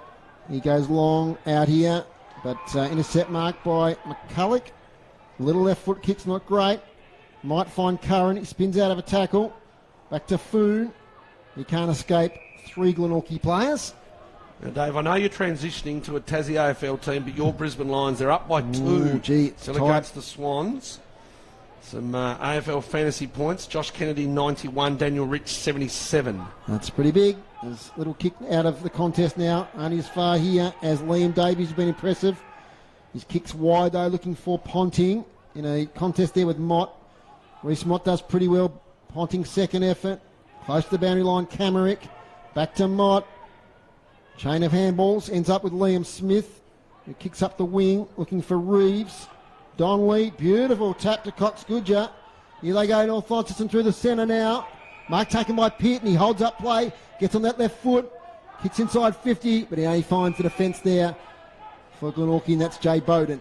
Jay Bowden, he's going to have to lift his team. They need 3 of him, 1 forward, 1 back, and 1 midfield at the moment. Camrick continues to get plenty of it, as does Mott. Mott, he got the kick, but he just can get no teammate off their opponent. Reece Mott will hit you, but he needs someone on the lead. He tries to see Reeves out on the outer wing. Reeves left mid, tries to put it up, can't get it. Sammy Rundle there, and he comes as far as Donnelly, and Donnelly kicks it straight down the throat of the Glenorchy defender in Chris McKnight. Might get quickly down to Chris Sayer, who has some news on Josh Arnold. Yeah, he doesn't look good. He's just putting a jacket on. I don't think it's a broken collarbone, but he's having trouble lifting his arms above shoulder height. So I reckon he's out for the game too. Cheers, Chris. Go. Not a great kick by McKnight. It went out of bounds in front of the scoreboard, and Sharon Egger takes the free kick. And Dave, dare I say it, Bradley Cox-Goodger has taken the ball just inside 50. He'll kick just from outside 50, and he's looking for 5.5. Yep. Our cameraman here, Ben Donaldson, I can see what the highlights package will be that he'll be doing this week. It'll be the Cox Goodger goals. Well, he's kicked 4-3 and a couple out of bounds on the full, one that didn't make the distance. He's had plenty of looks at him. Cox Goodger, directly opposite where he kicked the last one, goes long, and Bradley Cox Goodger's got a handful. Well, I didn't think he hit that one as well as the others, but it just kept going off that rocket of a left boot. And Bradley Cox Goodger running out of space. There's 3 in the second quarter and 2 in the first, and that's 5, Dave. 5 goals. All of a sudden, Glenorchy have stopped. 2-4-16. North Launceston 8, 7-55.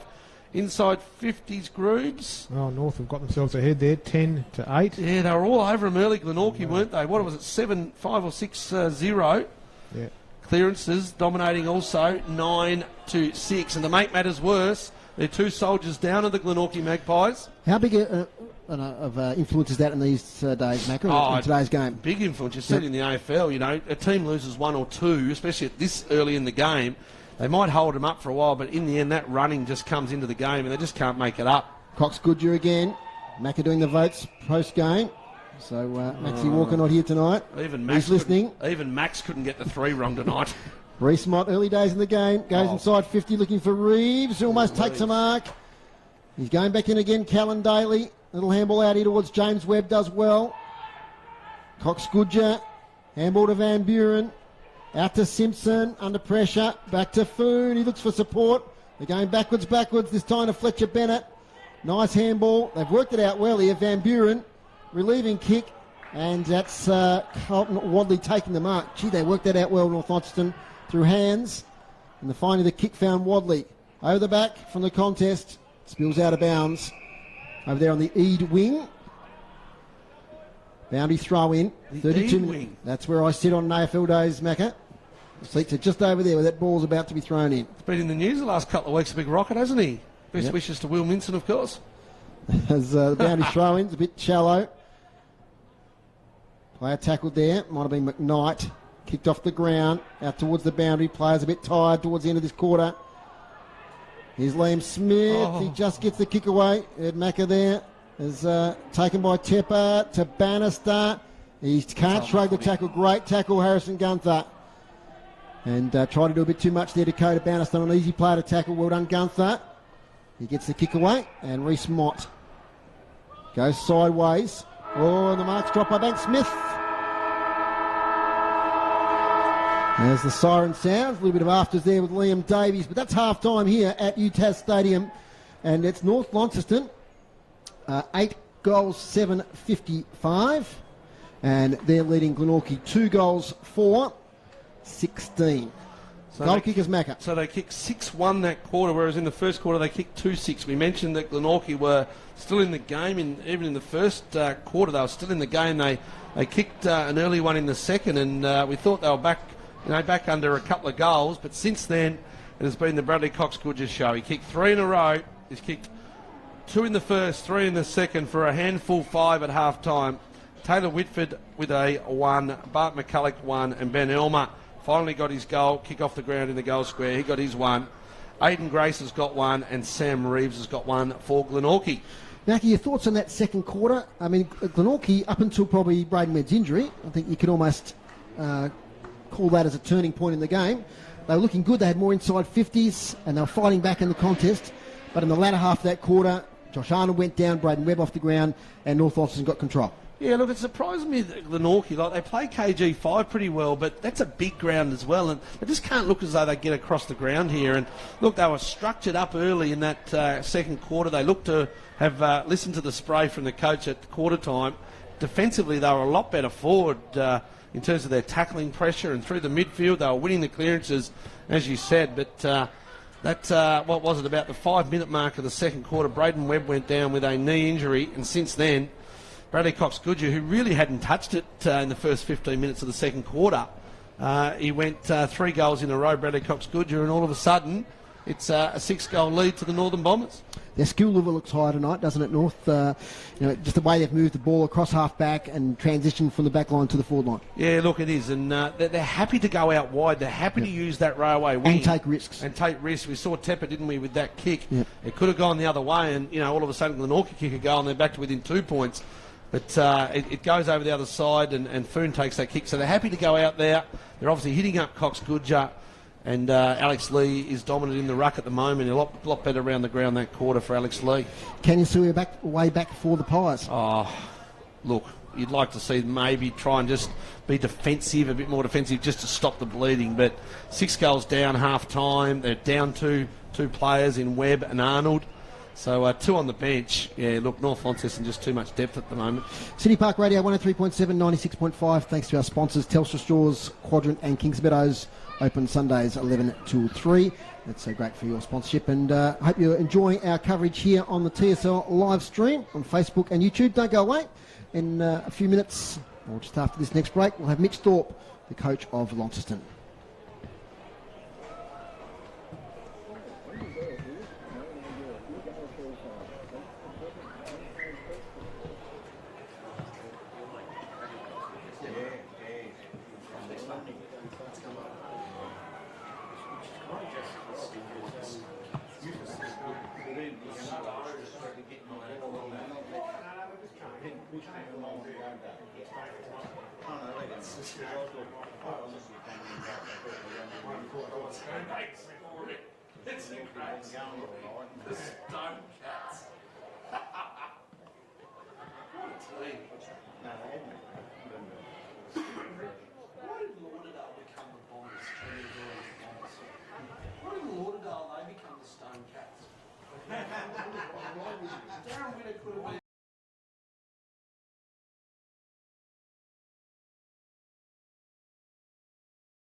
No, in the election. Today?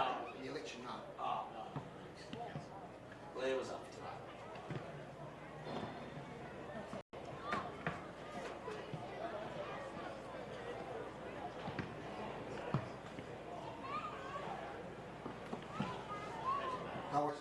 No worries, Chris.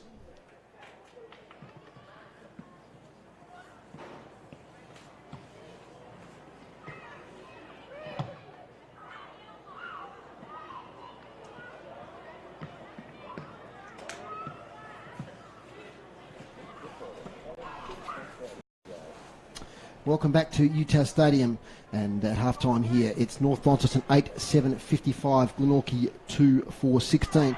Other scores today, down at Bellerive, it was Clarence 16-15-111, to North Hobart 5-9-39, and at Windsor Park it was Launceston 19-5-119 to the Tigers 8-7-55. And I think we've got online now the coach of the Launceston Footy Club, Mitch Thorpe. G'day, Thorpe. Well, I don't think he's online, Dave. Don't think he's online. Is that enough? No, we'll try and get him back there. Yeah, he's probably having a few celebratory hours maybe down there at Windsor Park. So no, we'll see what goes on. Hopefully we'll get him back there in the studio. But just got some AFL update while we're waiting. Yep. Brisbane Lions have kicked away, Dave. They're out by 15 points now, 11-15-81 to Sydney Swans 10-6-66. With who's to play tonight? Western Bulldogs and Richmond, and the Eagles and your third team, the Suns. He's there. Okay, we've got Mitch Thorpe back. I think he's still at Windsor Park, or he might be home by now. Thorpe, congratulations on a great win today. Thanks, mate. Yeah, I don't know what happened there with the phone, but it was a really pleasing win, and we started quite slow, but finished nice and strongly. Fantastic. And first quarter, the Tigers got away and jumped you a little bit. 3-1. What did you say to the boys at quarter time? Yeah, no, it was time for an old-fashioned little bit of a rip, and the boys responded really strongly. I think we kicked 9 goals in the second quarter, which was pleasing to see. We sort of hadn't been in that position yet this year where we really needed to respond. So, yeah, it was pleasing to kick 9 goals in the second quarter and really set up the win from there. And wow, that second quarter, I was there, Mitch, and I watched that second quarter before I had to come to UTAS Stadium, and it just everything went right in that forward line. A lot of the old goals from the middle, 6-6-6 was playing its part, and everything went really well for you. Yeah, I think you hit the nail on the head. It came from the middle. Hamish Leadham, I gave him a little bit of feedback at quarter time, and he responded really strongly. He jumped nice and aggressive in there, and we flicked Joby back into the midfield, and Fletcher Seymour had another outstanding day, and we've got plenty of clearances, and our forwards have got to look at the ball. So, as you said, a bit old-fashioned, but sometimes that's the way to do it. Yeah, Mitch, thanks for joining us, Maker here, mate. Congratulations on the win today. Thanks, mate. Youngster, South Launceston youngster via Kings Meadows High School there, young Grant Holt, kicked his second goal bag of 3 for your club. Yeah, mate. Grant's been fantastic from day one of pre-season to now. He had a bit of a shoulder injury round 1, and the last 2 weeks he's just played as a crafty small forward and kicked 3 last week and 3 again today. And I've been on record a few times saying he just reminds me of Jay Blackburn at the same age. He's got great awareness, and he will progress into the midfield as he gets a bit older. But at the minute he's just a crafty little forward, and he's becoming quite lively up there.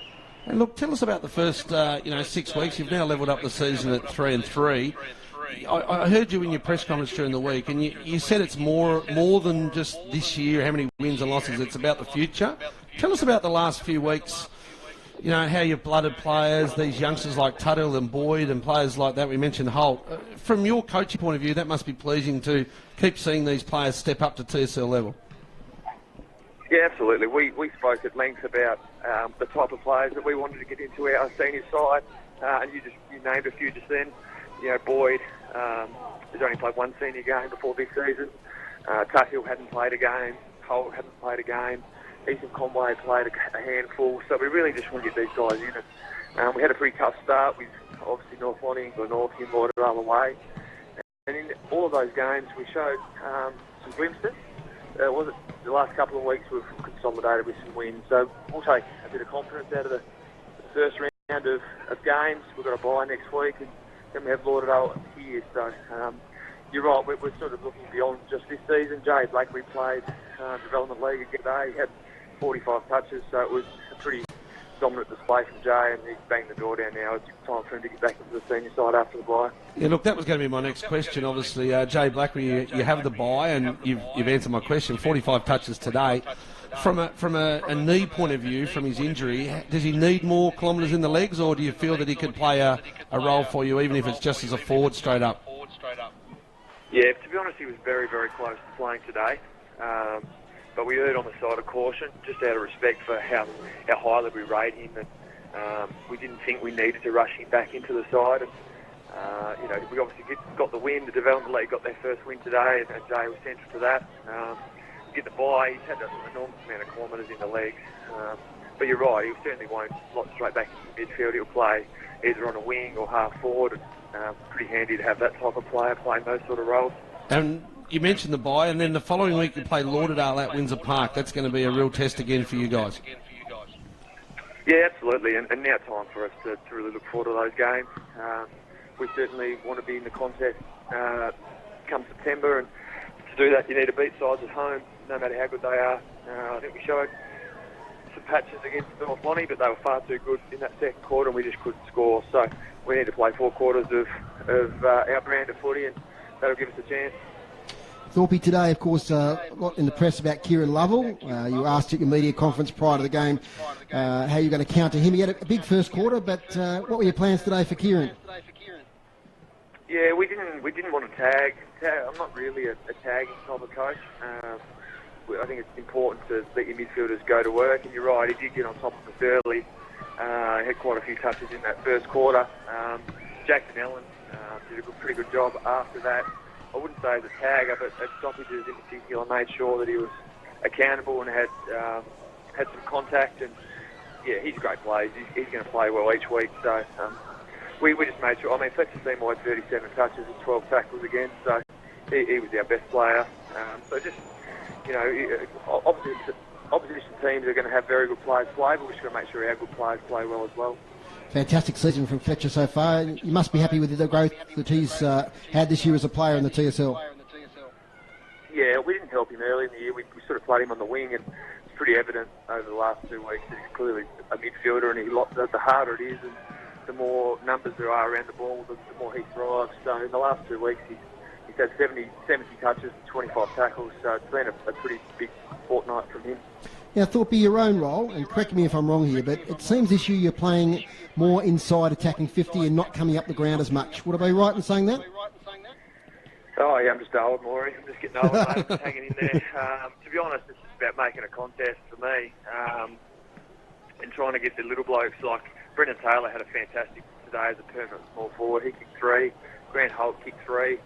James Gillow took almost the mark of the century. I've never seen someone get so high. So we've got some craft in our forward line, and my role really is just to bring the ball to ground level, and if I can get on the end of a few, so be it. The older you get, the more roles you just need to play, particularly being the coach. Mitch, you think one thing this year is that you've got a more settled side? I mean, last year, for various reasons, you know, Mariners coming in and out, there were a lot of change. But this year you seem to have minimal changes each week. Do you think that's important? Yeah, I'm a big believer in that. I think one thing we've done is stabilise the football club by way of not having people from Burnie or living in Hobart. As good a player as Sammy Rundle is, and as good a bloke as he is, having people living in Hobart and trying to play in Launceston just doesn't work. So we've got a pretty young side, but everyone lives within 15 or 20 minutes of the footy club, which means everyone comes to training, everyone can function, and it really does feel like a team and a club. We've got our women who kick off tomorrow, who come to all our functions, and Thursday night tea. So we're just trying to make it as simple as it sounds, back to a footy club where everyone knows where everyone is and everyone can train together, and that's certainly something that we identified in November. Mate, congratulations on a great season so far. Do you re-evaluate your goals for the year? You know, now that you're getting some good wins and you're up a fair way on the ladder, is that still that goal, is a development goal, or do you look towards finals? It's certainly both. We want to develop, a really strong side. I sort of reflect back on my time at South Lonnie. That first year we only had the 6 or 7 wins, but we got a lot of games into very talented young guys, and we had a strong year the year after. So that's sort of the mantra. But if we happen to win more games than that and put ourselves in a position late in the year to really challenge, then we definitely will do that, and that'll be aided by Jay Blakely coming back. You know, Tim Bristow's now had 2 weeks back in the midfield, and you can just see the class that he's got by hand, especially in and over the ball. So we certainly won't shy away from making sure the kids play enough games. But yeah, if we win and put ourselves in a spot for finals, we'll have a crack, that's for sure. Well, cheers, Mitch. Congratulations on a big win today there at Windsor Park. You defeated the Tigers 19-5, 119 to Tigers 8-7, 55. Well done, and all the best for the rest of the season. Thanks very much, guys. Have a good call. That's Mitch Thorpe there, the coach of Launceston Footy Club, after that big win at Windsor Park today. As the umpires are coming back on the ground, looks like we've got Chris down there. He's been in one of the rooms. Chris, what do you got for us? Yeah, I've just been in Glenorchy's room, and Kennedy took them into the private room, so he had a private chat. The one thing I could pick out was that he urged them to be up for the challenge. Braden Webb is on crutches, and they've called an ambulance for Josh Arnold. They suspect a broken bone in his clavicle or somewhere, so he's out for the game as well. And they're worried enough to call an ambulance, so that's pretty bad too. And I saw a few ankles being strapped as well, so they're almost the walking wounded in there. What about you, Warnie? Yeah, completely opposite, I guess, in the North Launceston rooms. Doesn't look like there's any issues with any bodies there at the minute, so we'll keep an eye on anything that comes to the bench. But they're very up and about. That's as excited and as happy as I've seen North Launceston this year. So they're a big 6-goal quarter that obviously had them going there with their backs up. So didn't get to hear or see anything because they went away into the private room. The City Park Radio media pass didn't get us through those doors, so we're just having a bit of a chin wag with a few people in there, and I think that they're just quite happy with where they're at the moment, and they'll be they are out on the ground now, and I'm sure that they're ready for a big second half. Any quick fantasy news, Warnie? Just having a little bit of a look at my scores. Jake Lloyd's struggling a little bit, but everyone's got him, so there's not too many worries about that. And new recruit Noah Answorth for the Brisbane Lions picked him up off the advice of one of the development coaches at Brisbane Lions. He picked him up in his fantasy team, so that's good enough for me. If he's picking up one of his players, he must be in there for the long haul. Might that have been Zane Littlejohn? It could have been at Wombat. We're not going to stitch him up too much, though. Thanks, Wardy. Thanks, Chris. We'll hear from you during the third quarter. That's right. Still pretty chilly down here, so they want to run around and keep warm, I reckon. No worries. Cheers, boys.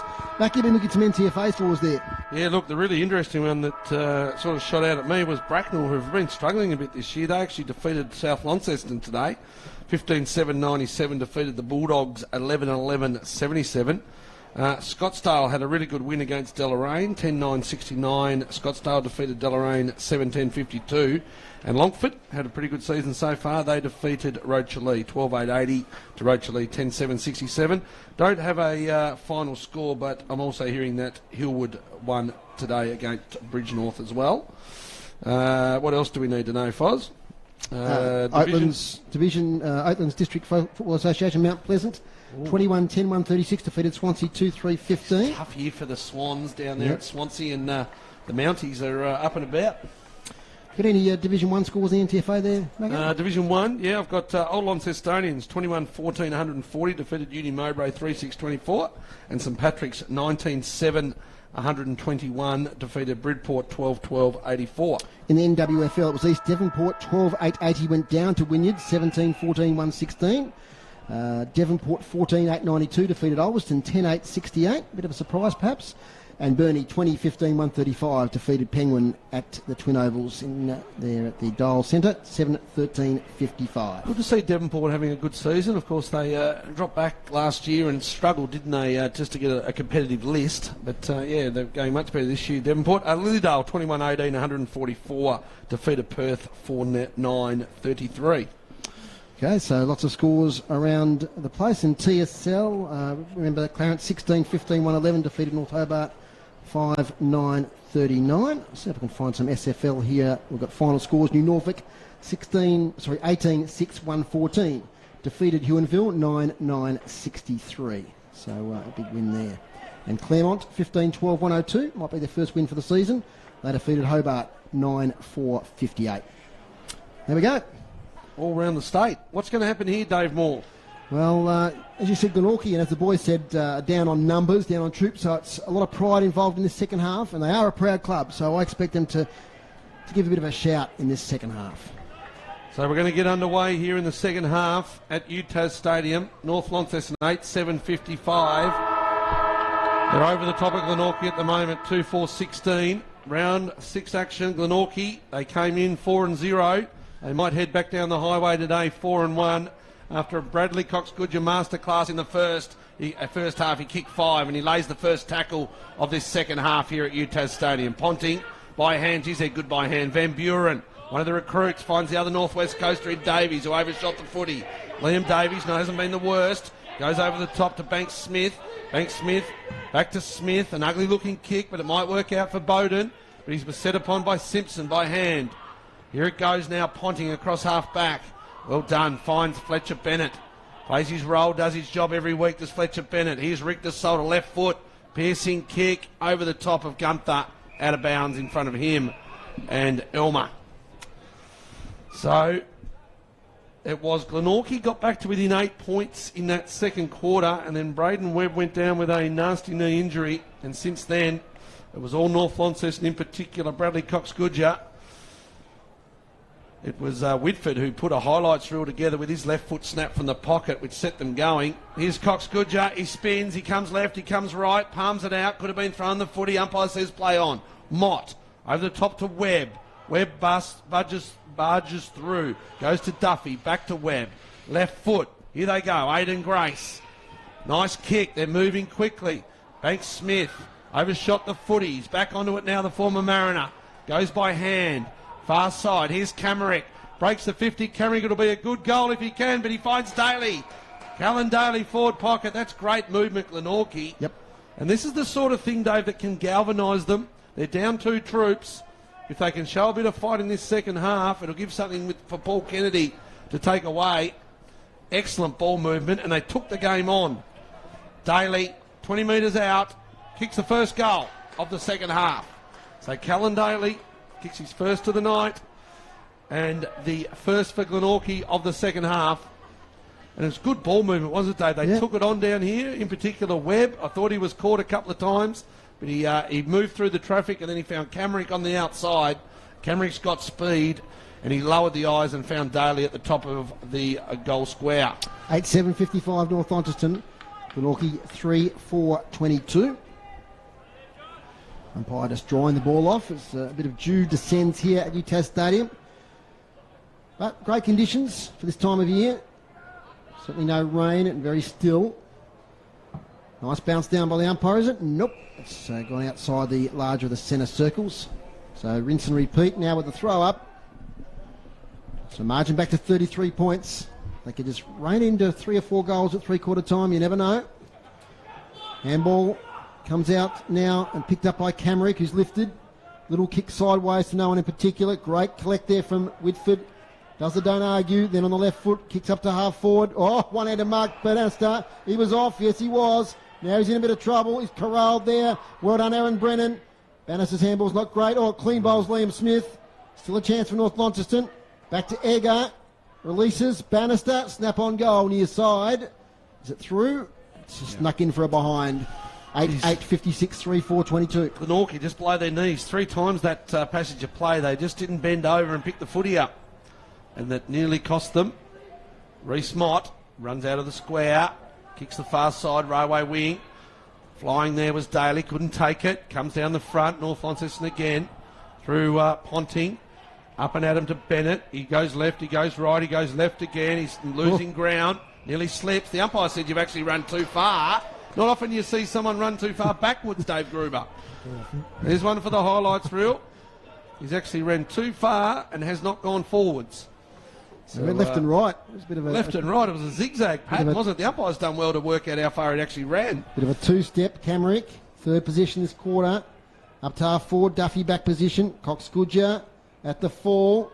Lee to Cox-Goodger. Great tackle Webb, although he gets away from it.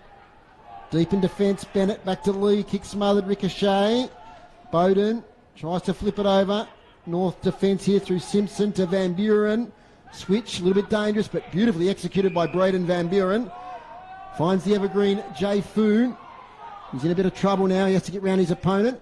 He does. That's Isaac Manson. Back to Van Buren. So Van Buren, back pocket, the Devonport recruit. Good to see him come up the highway. Donnelly, the youngster. Played some good senior footy the last couple of years. Played his role. That's not one of his best kicks. Cut off by Manson. Tries to lay the tackle, does the flowing locks. Looks like he's gone the headband. Second half, hasn't let the locks flow. Comes over the back to Donnelly, but he only goes as far as Liam Smith. Davies on the other side. Liam Smith, bit of a helicopter going forward. Finds a big fella in Reeves. Reeves, like the big Queen Mary. He looked to turn and go, but couldn't get there. Goes over to Geard. Geard left side. Here's Rundle. We heard about him at half time. The former Launceston recruit.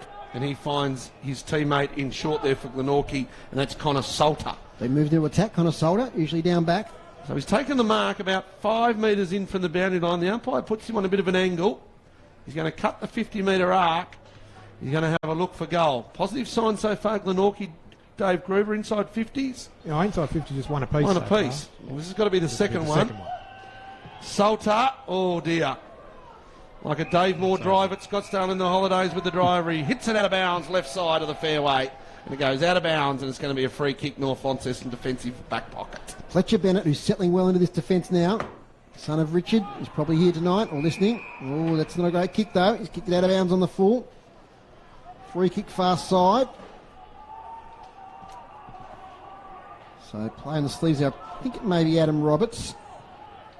It's right on the boundary. He's going to centre the ball to the hot spot. Players fly. Reeves nearly got his hands to it a second time. Little kick out of defence is good. Here they go now with Ponting. Oh, Curran can't take the mark. Door open for Glenorchy. Can't pick the ball up. Strong contest on the wing.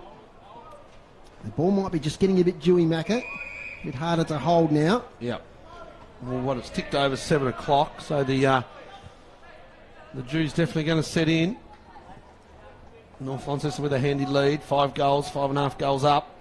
Ball up, Lee and Duffy at it once again. Cox Goodger, in fact it's Tepper in there. Shovels it out. Here they go now through Camerick. Ball bouncing, bit of chaos. Here's Jackie Avent. Here they go off half back to Foon. Has to kick to space. They're off to the races now. And leading the race is Arian Richter Soldy, who'll be tackled. Great tackle. Well, that is Jay Bowden. Play on now to advantage. Liam Smith kicks inside 50 to Aidan Grace, who marks on the far side. Wearing the long sleeves. The number 6 has kicked the 1 goal tonight. Second quarter, Macca, I think. Yeah, correct. Yep. 16 for the season. He'll be kicking right on 50. About 20 metres in from the boundary. Right-hand side of UTAS Stadium. Glenorchy kicking to the northern end of the ground. Invermay Park end. Aidan Grace collects it nicely off the boot. And that's another goal to Glenorchy. Up and about the Pies. Second one for the third quarter. Second one tonight for Aidan Grace.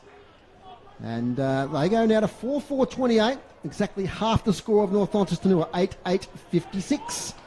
So positive signs. Paul Kennedy obviously after a lift in this third quarter, and the players have responded. Yeah, well, it's got to be that, doesn't it? It's grit, it's determination, it's resilience.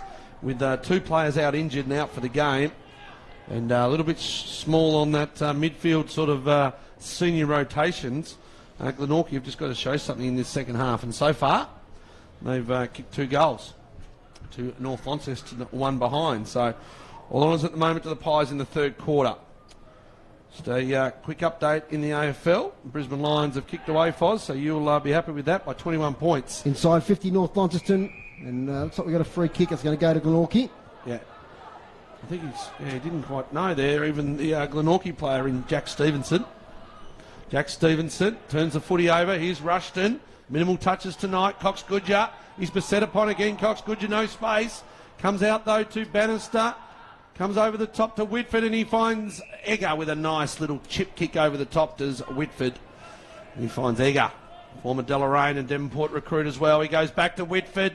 Cuts the 50, has a look at the big sticks, does Whitford, and he hooks it as well, does Whitford, and it goes through for a behind. So they're doing it in singles at the moment, North Launceston.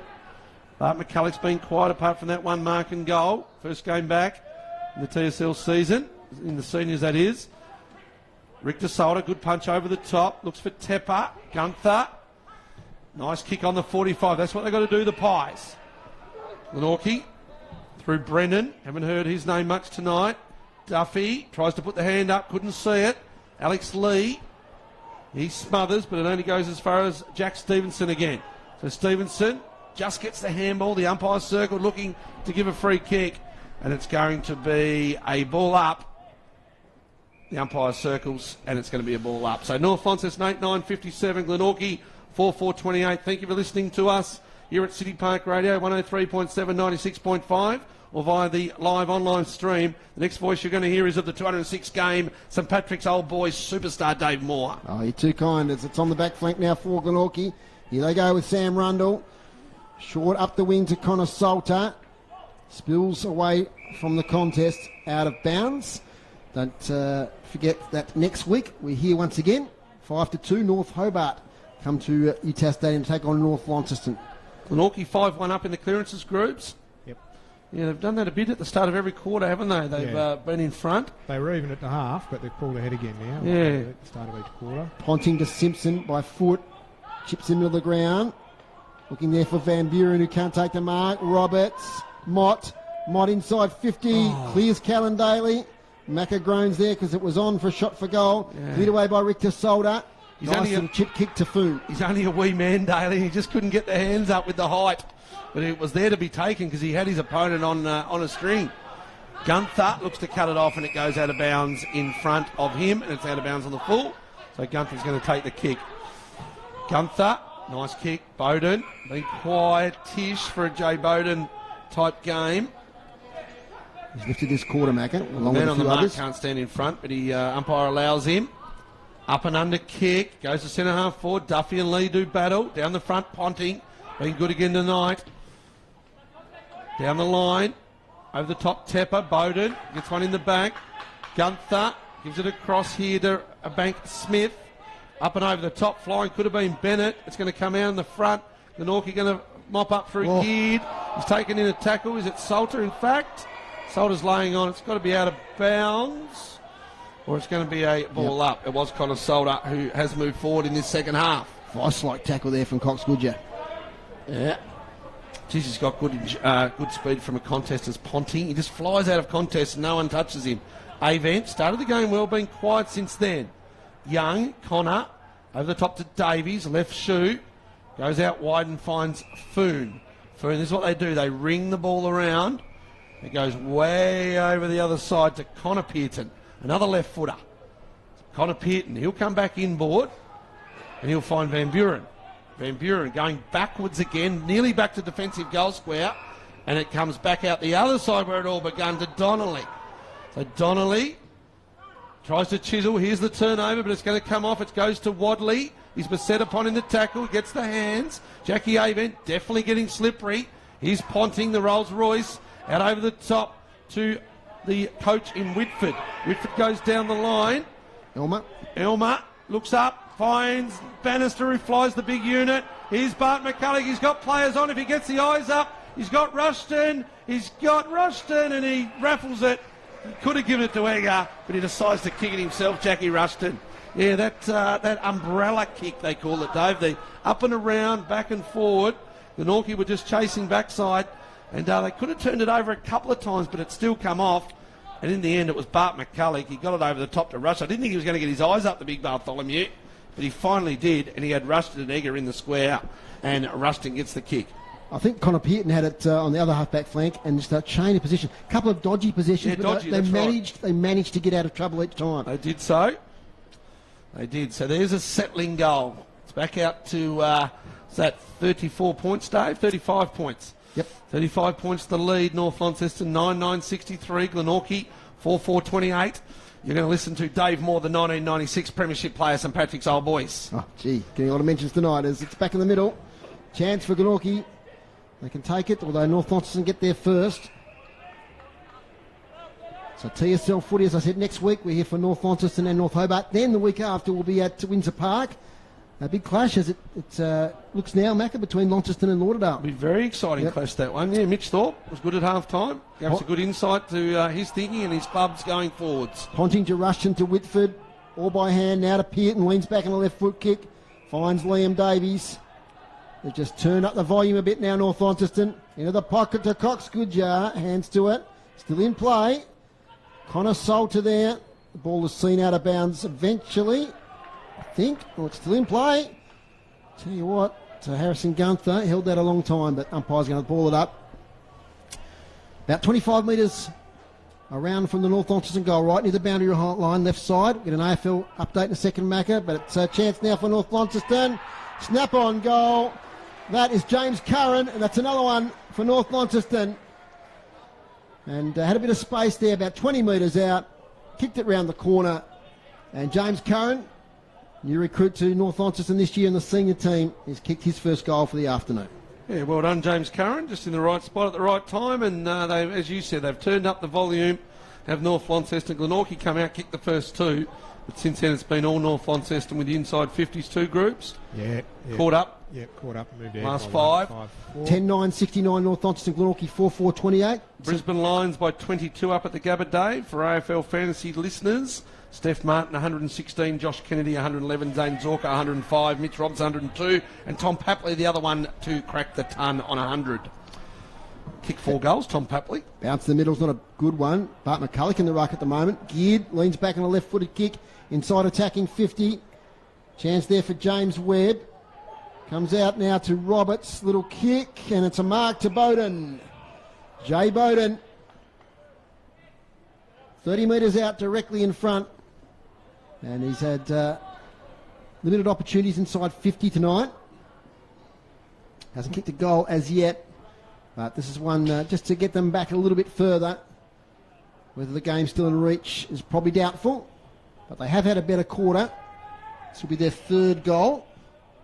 Kicked 2 goals straight so far through 17 minutes of the third quarter. Jay Bowden directly in front, makes no mistake.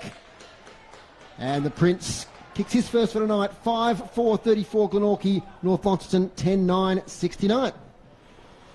Well, Jay Bowden, he's been limited in his touches. He's just done enough, but I think that's where they'd like to play him, Glenorchy. But obviously losing Webb and Arnold, they need to get him up the ground a bit. But yeah, look, good response, Glenorchy. 3 goals for the third quarter. Only had 2 at half time, so a good result as the game opens up a little bit. Duffy and Lee continue to go to battle in the ruck. You wouldn't say one's really got the ascendancy over the other. Alex Lee, though, probably a little bit more around the ground. Duffy probably needs to take a few more marks, I think. He competes well. I like to see him put the big jukes up and grab it.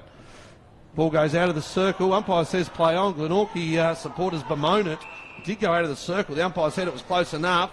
Terrible handball, Davies, as he puts Ponting under pressure. And it's going to be a ball up right on the tip of the square in between the North Launceston end of the ground. So Duffy going to throw it up. Duffy and Lee. Lee gets it down, left palm. Geared goes over the top of Whitford, and it's going to be a free. No, it's there. It is below the knees. Whitford put his head over the footy and actually caught one, but because the legs of Geared were collected, it's going to be a free kick. I just don't get it, Dave Moore. I don't get it. Whitford was to the ball first. It should be his. Camerick, inside out. Here's Bowden. Forward pocket, left forward pocket was set up for a special. Couldn't get it though. Donnelly in the back. Here's Glenorchy. Goes back to Bowden, who was beset upon, and it goes out of bounds, left forward pocket. That below the knees thing, you know, Whitford was first there in his hands on the footy. Geared second of the ball. Tips over. And it's free kick to the Glenorchy player. I just should it not be paid at all, or should it be paid more leniently? Well, the idea was to protect that bloke who was already standing at the ball, that someone couldn't come in secondary. Yep. If the player gets the ball first, good luck to him. Yep. Glenorchy in possession. Well, good tackle laid there by Avent. Now out to Cox Goodger. Look away handball. Here they go from half back. Nice little kick to Davies.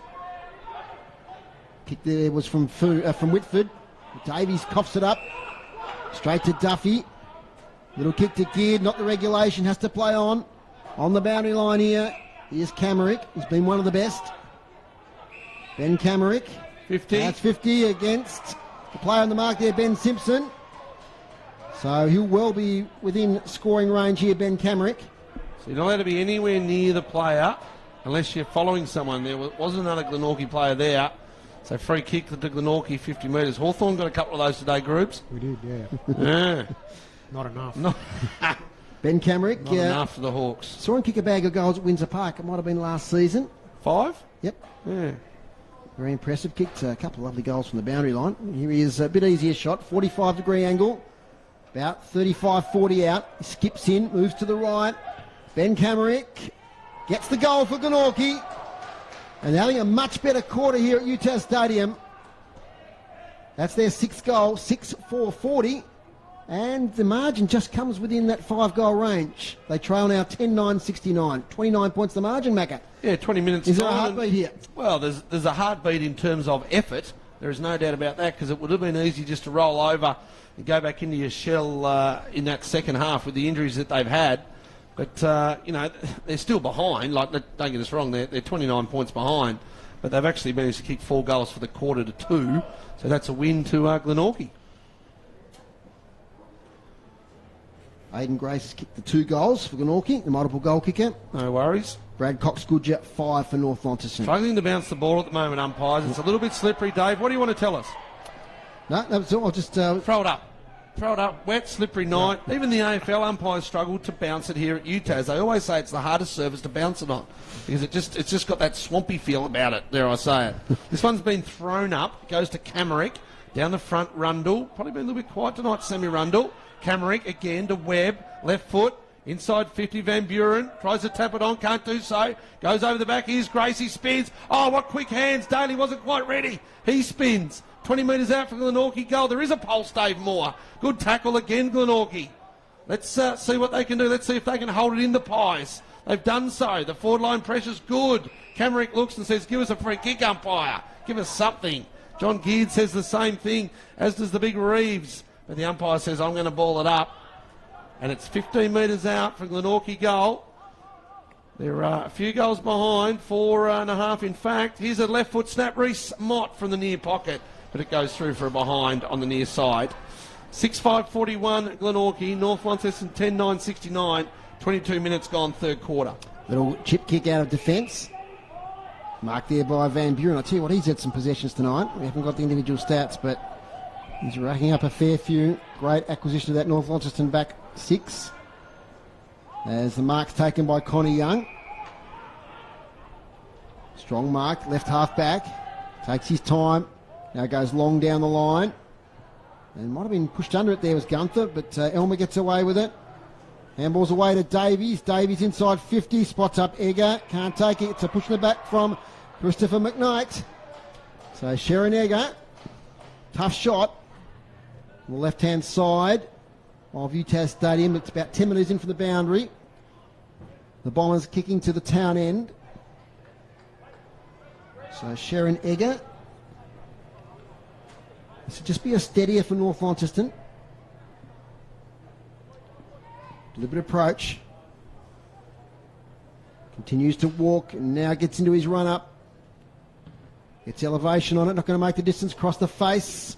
Bart McCulloch's there. All player tackled there. Ball, says the crowd, and it's rewarded.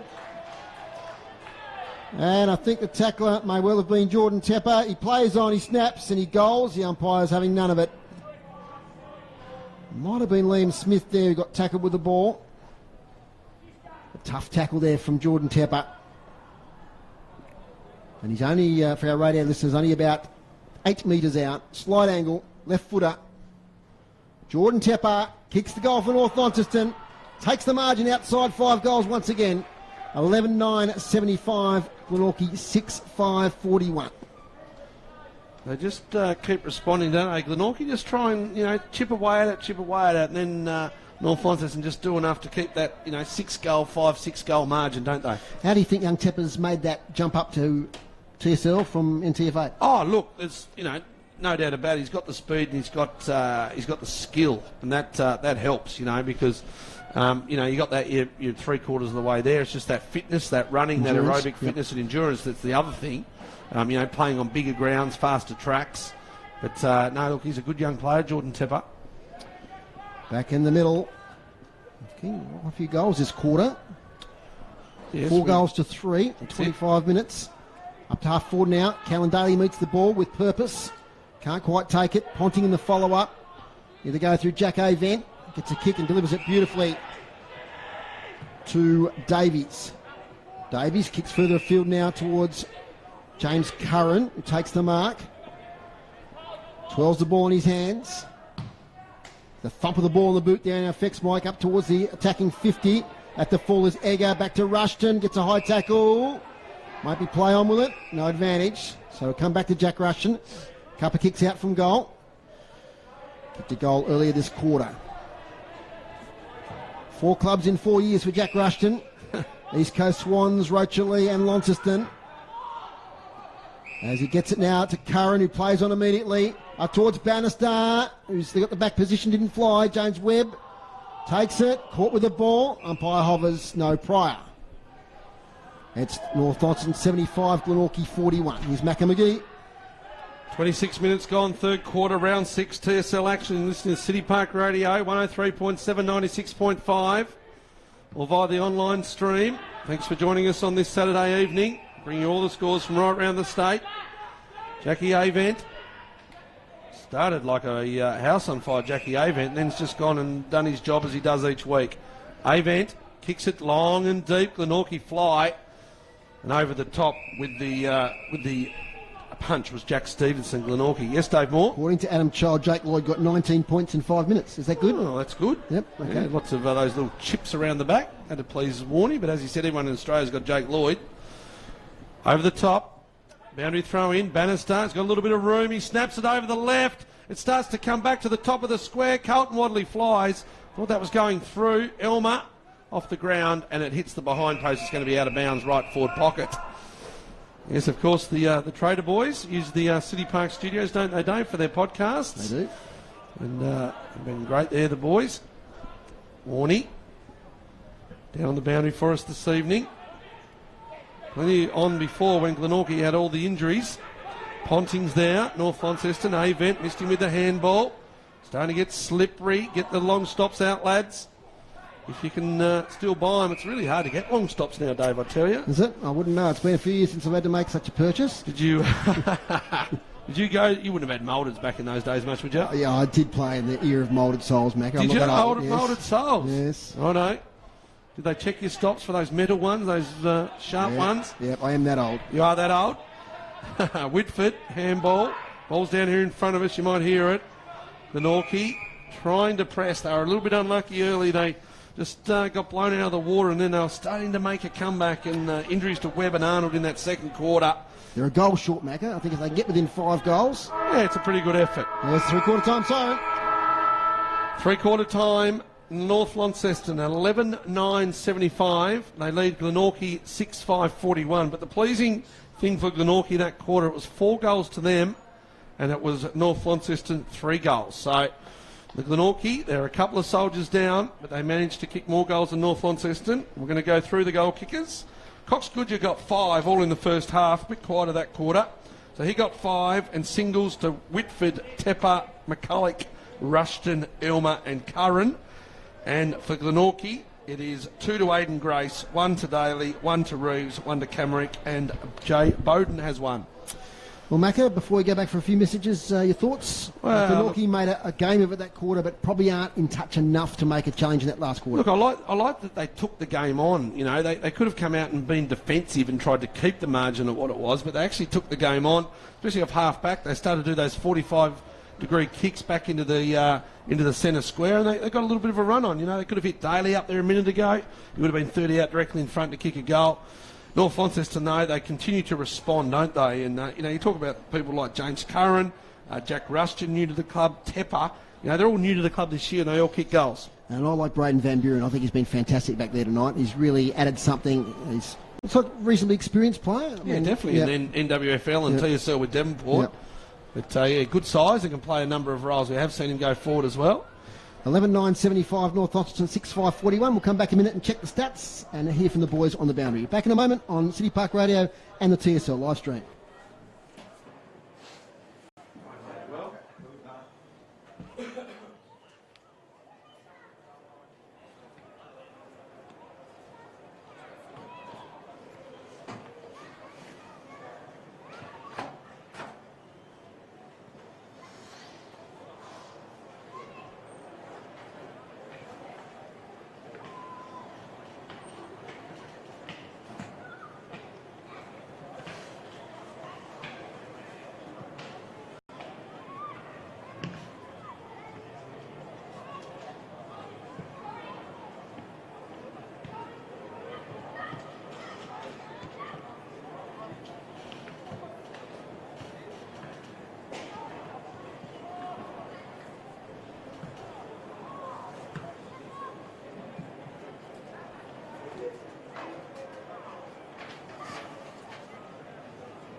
Yes, welcome back to UTAS Stadium on City Park Radio and also the TSL live stream.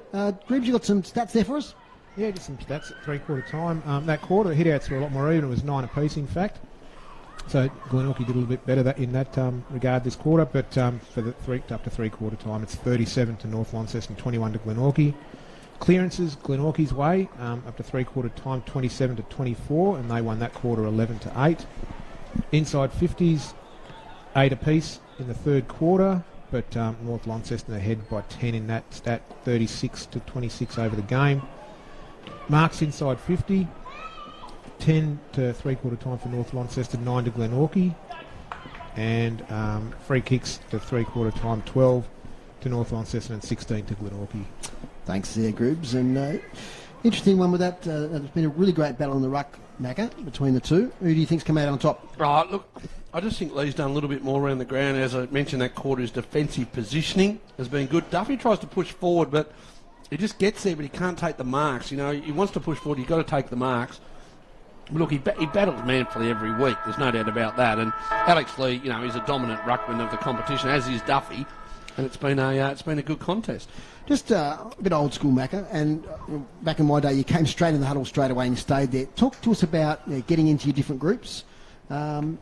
Is that just to talk about the tactics as a group with a coach before definitely. we go back in the large group? Yeah, definitely. I suppose, you know, that role of the assistant coach in the modern day footy has just become so important. And one of their key roles is, you know, talk about your goals as a group, because most of those groups, you know, whether it's midfield, forward or defence, would have their own goals within their group and their own monitors, their own KPIs that they want to look at. And it also gives the coach some time to sit with the magnets and have a look at them and play around, rather than just going out and rather than going out and rant or whatever. It gives them a little bit of time to take a breath, especially if it's a playing coach. You know, it gives Taylor Whitford some time to actually look at the board, look at some matchups, and if it was a closer game, you know, see what moves they need to make or anything like that. So, and Taylor, it is something like that. Taylor isn't a playing coach. He'd rely a lot on his assistants. I think it's look, Adrian Smith and Scotty Stevens. That's one of the things they've done really well, isn't it? You know, whether it's been Tom Couch coaching or Taylor Whitford over the last few years since Zane Littlejohn, they have developed their off-field coaching as well, and it's something North Launceston do really, really well. They develop from within. I can see Chris and Adam Child now coming together here after the three-quarter time break. What do you got for us, boys? Yes, Coach Kennedy with Glenorchy was happy with their quarter. In fact, he said that they won the quarter. Is that right? I don't know. They did, yep. And there's a big challenge in this last quarter, and if they control the game, there's still a go. Warning. Yeah, looking there with Taylor Whitford. Big things from him was that out of defensive 50, they were blazing away, and that's probably where most of their scoring came from those turnovers. Now, the midfield, they've just got to be careful of the Glenorchy boys sharking their taps, so they need to use their bodies a bit more and get some space. And yeah, I guess that's the main messages out of there, just to keep this up and hopefully run away with a win. But around about 13 degrees now, the weatherman tells me. I'm not sure whether Dave says that, but you can feel it. It's a little bit chillier than what it was before. The ground's getting a little bit more dewy as well. That little breeze that we had going towards the Invermay end, it's dropped a bit, so it's not really a factor here. So, but if North Launceston can do what they did in that second quarter in this last one, they'll run away big winners. Cheers, boys. And Warning might hear from you with the winning coach at the end of the game, if possible. We'll do our best. Warning, yes. Hold on. Are you a Dane Zorko player? No, I don't have Dane Zorko. It gets tagged too easy, but I am. 136, that Dane Jake Zorko. Lloyd rev up, though, at three-quarter time there. 47 up to 96 points. I'm pretty happy with that. All right, well done. Good luck with all the traders stuff in AFL Fantasy, Warning. Thanks, mate. Quarter four's underway here. North Launceston 11-9-75. Glenorchy 6-5-41. The scoreboard doesn't realise the game started because the clock hasn't started. Just give them a little heave-ho next door there, Foz, and get the board starting. North Launceston's way. Tepp has taken in a tackle. Got to be holding the footy, and it is. So holding the footy. Going to be a free kick. It's going to go to Bank Smith. Goes sideways. Camerick. Probably been the best four-quarter performer tonight for Glenorchy, I'd imagine. That's not great, though, because he turns it over and it goes straight to Ponting. Centre wing. North Launceston's way. Got the stopwatch on, Magga. Thank you. Avent. Jackie Avent. Tom Couch loved him. What a player he's been for North Launceston over the years. Started as a youngster, but now as a real integral part of a senior leadership team. Goes right back to Fletcher Bennett. Richter Salter. Look to go. Left foot. Finds it. Spreads the footy. Connor Young. He goes backwards as well. Tackled. Here's Richter Salter in support. Beautiful handball over the top. Goes short. Here does North Launceston.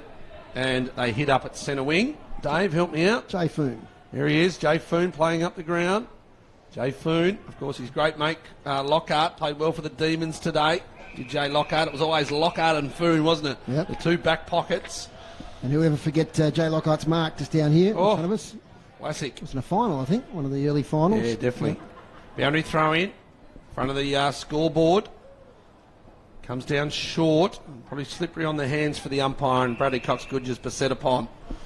Right inside the forward 50 here, North Launceston. Almost 2 minutes into the last quarter. It's a ball up. Bombers in attack. Out it comes out of Bannister. Flicks it out to Ponting. Back to Bannister on the boundary line. Centres the ball nicely. McCulloch was in a wrestle there with Grant. It's been a pretty good battle. Josh Grant's done pretty well. Gets it off the ground, collects it. Scrubby old kick, gets a bit of distance. Chance there for Isaac Manson. Comes in now to Egger. He just hoists it back towards the goal line. Egger. Oh, Mark dropped in the square, but they'll clear it out nicely through Liam Smith. He goes for distance. Now there's a free kick back on play. Yeah. Last quarter, Dave, do you roll the dice with Gunther, play him on McCulloch and then send Josh Grant forward? Just centre half forward, just see what he can do. They got Reeves there, they play him a bit deeper. And then Gunther himself has been a forward in the past, I think. Yeah, definitely. Isaac Manson. McCulloch's had limited time. You can see he's struggling for fitness at the moment, McCulloch. Isaac Manson kicks it up to centre wing. Flyers wanted, Bowden's there. Thumped out by Lee, decisively over the boundary line. So the clock is started, Macca. It's about a minute short of the time, so we'll keep that in mind. Stop the stopwatch now. Boundary throw in, young Dominic Shiliro. Great to see young umpires making their way in the TSL. As falls the contest without a hand laid on it. Rundle tackled. Camerick to Mott. Inside out kick down the line. Wrestle. Richter Solder taps it away. He might have infringed though. Yep. He held Jay Bowden. Oh no, it's going to Liam Smith. He kicks laterally. 30 metres out from goal. Not a bad kick, but it's thumped away by the North defence. Mott lays on the ball. Not coming out of there. Been a scrambly first few minutes, which otherwise has been a fairly open game so far. Lit up in the first half by the feats of Brad Cox-Goodger. Kicking the 5 goals. Hasn't added that tally. Right on cue, there he is. Gets out of a tackle, back to Lee. Great smothered by James Roberts. Falls back to Ponting. He's tackled. Might be penalised. Glenorchy crowd want a free kick. It's not forthcoming. Camerick tries to escape. And he's penalised for holding the ball. Free kick to Fletcher Bennett, half-back. Fletcher Bennett, the youngster. Goes out to Egger, another one. Another one for North Launceston, another recruit. Come to the club last year. Goes over the top to Connor Young. He's developed into a nice defender, Dave Moore. Yep. Connor Young tries and finds Whitford, who can't. 2-on-1, good pressure though. Whitford comes back out to him. He's going to break the 50. Now have a look at the sticks. The coach. He's a metre in. Goes the slight dribble. Misses near side again. Does Taylor Whitford. Oh, it was good pressure though. And it was good that he got the ball back because he deserved it. Forward line pressure. And he's put it through from behind. 11-10, 76 North Launceston. They lead Glenorchy 6-5, 41. Kick out. Glenorchy. Only as far as Cox-Goodger. Here we go. Turnover. Oh, he looked to play on. The umpire could have probably called it. The Cox-Goodger's taken a mark. And Reeves is on the mark about 2 metres inside 50.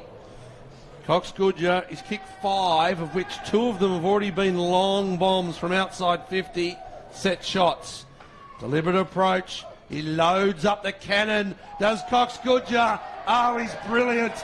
Cox-Goodger, there's 6. Wow, what a left boot on. Like, he's not at all. You look at the strength of the left pin. And he just loads up, doesn't run in that fast, and he's just got so much strength in the left boot. And he's kicked 6. Most players you can concede a kick, say 45, 58. You can't concede a kick anywhere within 60. That was just a turnover kick from the full back line. And Cox-Goodger just put it up uncontested and then goes back and slots number 6. Inside 50's last quarter so far, Dave Gruber. 2 to North Launceston, just the 1 to Glenorchy. Okay, just the 3 inside entries. And Glenorchy trail now by 41 points. Cox-Goodger, 6 of the best. As the ball's thrown up now. They've taken the advice of Macca there. As Dakota Bannister's running through the middle. Here he is. Gets the ball, tries to break a tackle. Pretty optimistic. Glenorchy take possession. Up to half forward, Isaac Manson in a wrestle. Chance now for Carlton Wadley. Little tap sideways is good to Pearton.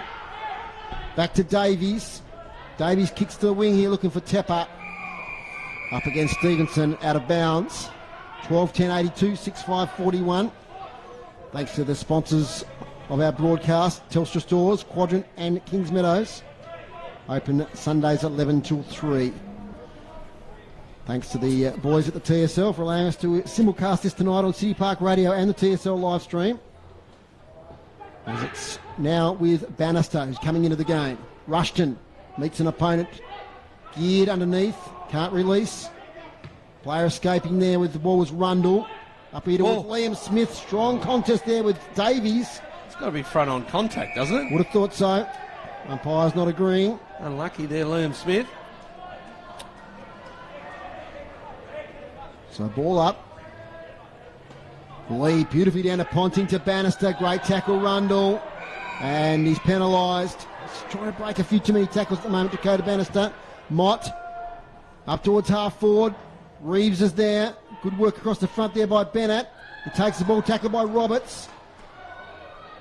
Here we go now, Callan Daly. Little chip to the pocket. Looking for Grace. Takes possession, impossible angle. Squares it up. And Isaac Manson takes the mark in debut. Great moment for the young man. He's got a chance for his first goal. He's about 25 out. Slight angle to the right. Smart play there from Aidan Grace. He didn't pull the trigger for a goal. He squared it up. Isaac Manson now for his first goal in TSL. He's just missed to the right. Glenorchy 6-6-42. North Launceston 12-10-82. Here's Macca. North Launceston, they go on their merry way. They'll turn it 4-1 after tonight's performance, and Glenorchy will slip to 4-1. Plus a little bit of percentage, a 40-point lead for North Launceston. So next week, North Launceston go on and play North Hobart. You're doing that game here, Dave? Yep. And Lauderdale have got a big clash against Glenorchy down at KG5. It's huge. We'll get some reports for that one during the day. So Glenorchy, they're going to come up against one of the better sides in the competition with, you'd imagine, without Arnold and Webb. If you just joined us, they were injured in the second quarter, right when Glenorchy was starting to come back at the Bombers. And suspected broken collarbone for Josh Arnold. And a knee injury to Webb. So let's see what they've got in the depth department, Glenorchy, this year. I noticed Zach Webster played seconds today. Well, I was about to ask about Zach Webster, Dave. Did okay. So he was one that had a slow start of the season, wanted to do some stuff on a house, I think. Had a bit of time off. And it's good to see him back. He might be straight back in the ones next week, the former Hawk. Ponting goes forward and finds just on the lead there is North Launceston forward. Wadley. And is Carlton Wadley. He's tucked right on the boundary line in front of the scoreboard. And it was good play again, sprinting from the contest by Josh Ponting. It's quite a achiever, Carlton Wadley. Doesn't get oodles of possessions, but what he does pretty well. Carlton Wadley tucked in, comes across the boundary line, starts at near side and it stays there. It goes out of bounds on the full set shot. About 9 minutes gone on the scoreboard. And it's North Launceston 12-10-82, Glenorchy 6-6-42. 40-point lead to the Bombers. They've got a different lineup this year, but they've similar results. They continue to take the competition, and their players, their coaches, they all do their job. And it's been a really good performance. Nice mark by Reeves, little handball to Mott. Wormburner finds Liam Smith, who's had a pretty good game. Little kick there towards Geared. Hands back to Mott. They're under pressure now. They might cough it up here. Oh, Curran can't quite take the mark. Runners wanted. Liam Davies shows some pace. Kicked off the ground, though, by the Pies. Stevenson there. Couldn't take possession. Gets up hurt. Now North Launceston through Avent to Egger. Backwards to Whitford. He's got a handball option here in Davies. He goes over the top. Pearton.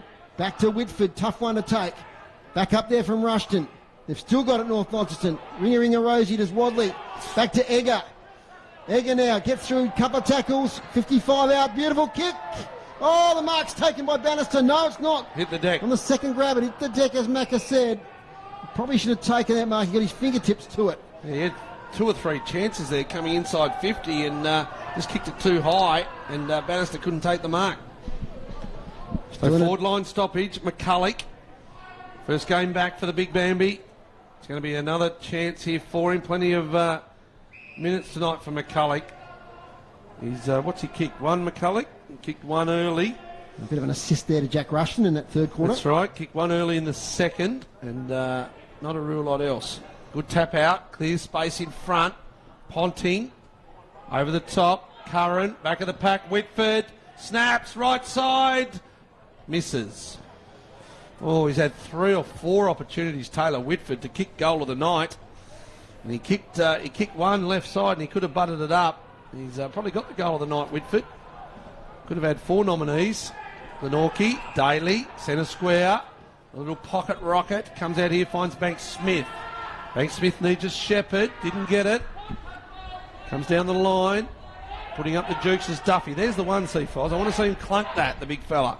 Davies, left foot, out of bounds, right in front of the interchange boxes. Duffy, hands to the marks. They need him to take. As the kick there comes in from Salter. Low kick from Smith. Doesn't find a target. Now young Tom Donnelly gets his handball smothered. Good work, Sam Rundle. Tough player there. Oh, they leave the ball behind. Banks Smith has to go back. Gets it to Rundle. Hovering here is Foon. He'll meet the contest, or he might have got Grace High there. He did. Play on now. Camerick goes inside 50, right on the boundary line. Good pressure there from Connor Young. Back to Daly, still on the boundary line. Camerick. Back to Daly. Little kick. Still a chance, Glenorchy. Camerick again. That out. He's thrown it out as James Webb. Ben Camerick got about 4 possessions there in 20 seconds, but the last one was illegal because it was a throw from James Webb. A good flick past that one. Braden Van Buren. Deep in the back pocket, invited now to play on. Tries to spot up a target, he does it beautifully to Jordan Tepper. The kicking's been a feature tonight, North Launceston. Oh, the handball's not great from Tepper. Puts Whitford under pressure. Goes sideways looking for Davies. Pressed with him. The 2 North West Coast boys, I know we've said it a lot, but they've been fantastic. Here's the other one, Van Buren. Goes wider. Mark taken there by Fletcher Bennett. They haven't had too many passengers. Now to Foon. Further field to Richter Solder up the ground a bit. A little kick over the top. James Curran inside. Oh, the mark inside 50 was at his mercy, but he got the kick smothered. Now it's going the other way. Callan Daly's involved. Spills out the back. Fletcher Bennett to Foon. Foon goes sideways and finds Richter Solder. Geez, they mop up well across there. Fletcher Bennett's been really good tonight. He's made a couple little mistakes, but he's been in really good positions defensively. Donnelly, another one of those youngsters sort of playing wing, half-back. Good size, the big red. He's a key defender at Mariners, wasn't he, Macca? Yeah, they played him a little bit of everywhere. He's got a really good motor. He can play wing. That's not a great kick. And there's Duffy taking the defensive mark. That's what I want to see him take forward if he can. Chip kick, low down. Finds the big fella there in Reeves. Reeves backs it up, finds Gunther. Gunther directs traffic. Right foot, inside looking for Grace. Little nudge. Well done, Connie Young. Been good on him tonight. The leading goal kicker in Grace has been well held by Connie Young. He hasn't had much supply at times. Camerick, tackle from behind. Pushing the back, the umpire said. Play on. Camerick, 50. Hits up and finds his teammate there for Glenorchy in Adam Roberts. So it was going to be a free kick to Glenorchy anyway. And it's now a kick to Adam Roberts. 30, 40 metres out by the time he kicks it. About 8, 10 metres in from the boundary line. City end of the ground. North Launceston 12-11-83. They lead Glenorchy 6-6-42. Roberts comes in, and that's going to float across the front, and it's going to be out of bounds on the full, untouched. Early days at Marvel Stadium. It's Richmond 20, the Bulldogs 10. Okay, I'll give the Bulldogs a sneaky chance tonight, but what would I know, because my team's been putrid again. I actually gave Port Adelaide a chance last night as well. How silly was I? Whitford, he's not silly, he's been brilliant tonight. Speaking of brilliant, here's Cox Goodger through traffic. Oh, it's just his own highlight reel tonight, Cox Goodger. Goes to Ponting, by hand. Egger, he's got Rushton spotted. Play on advantage. Rushton didn't quite have it, he slipped.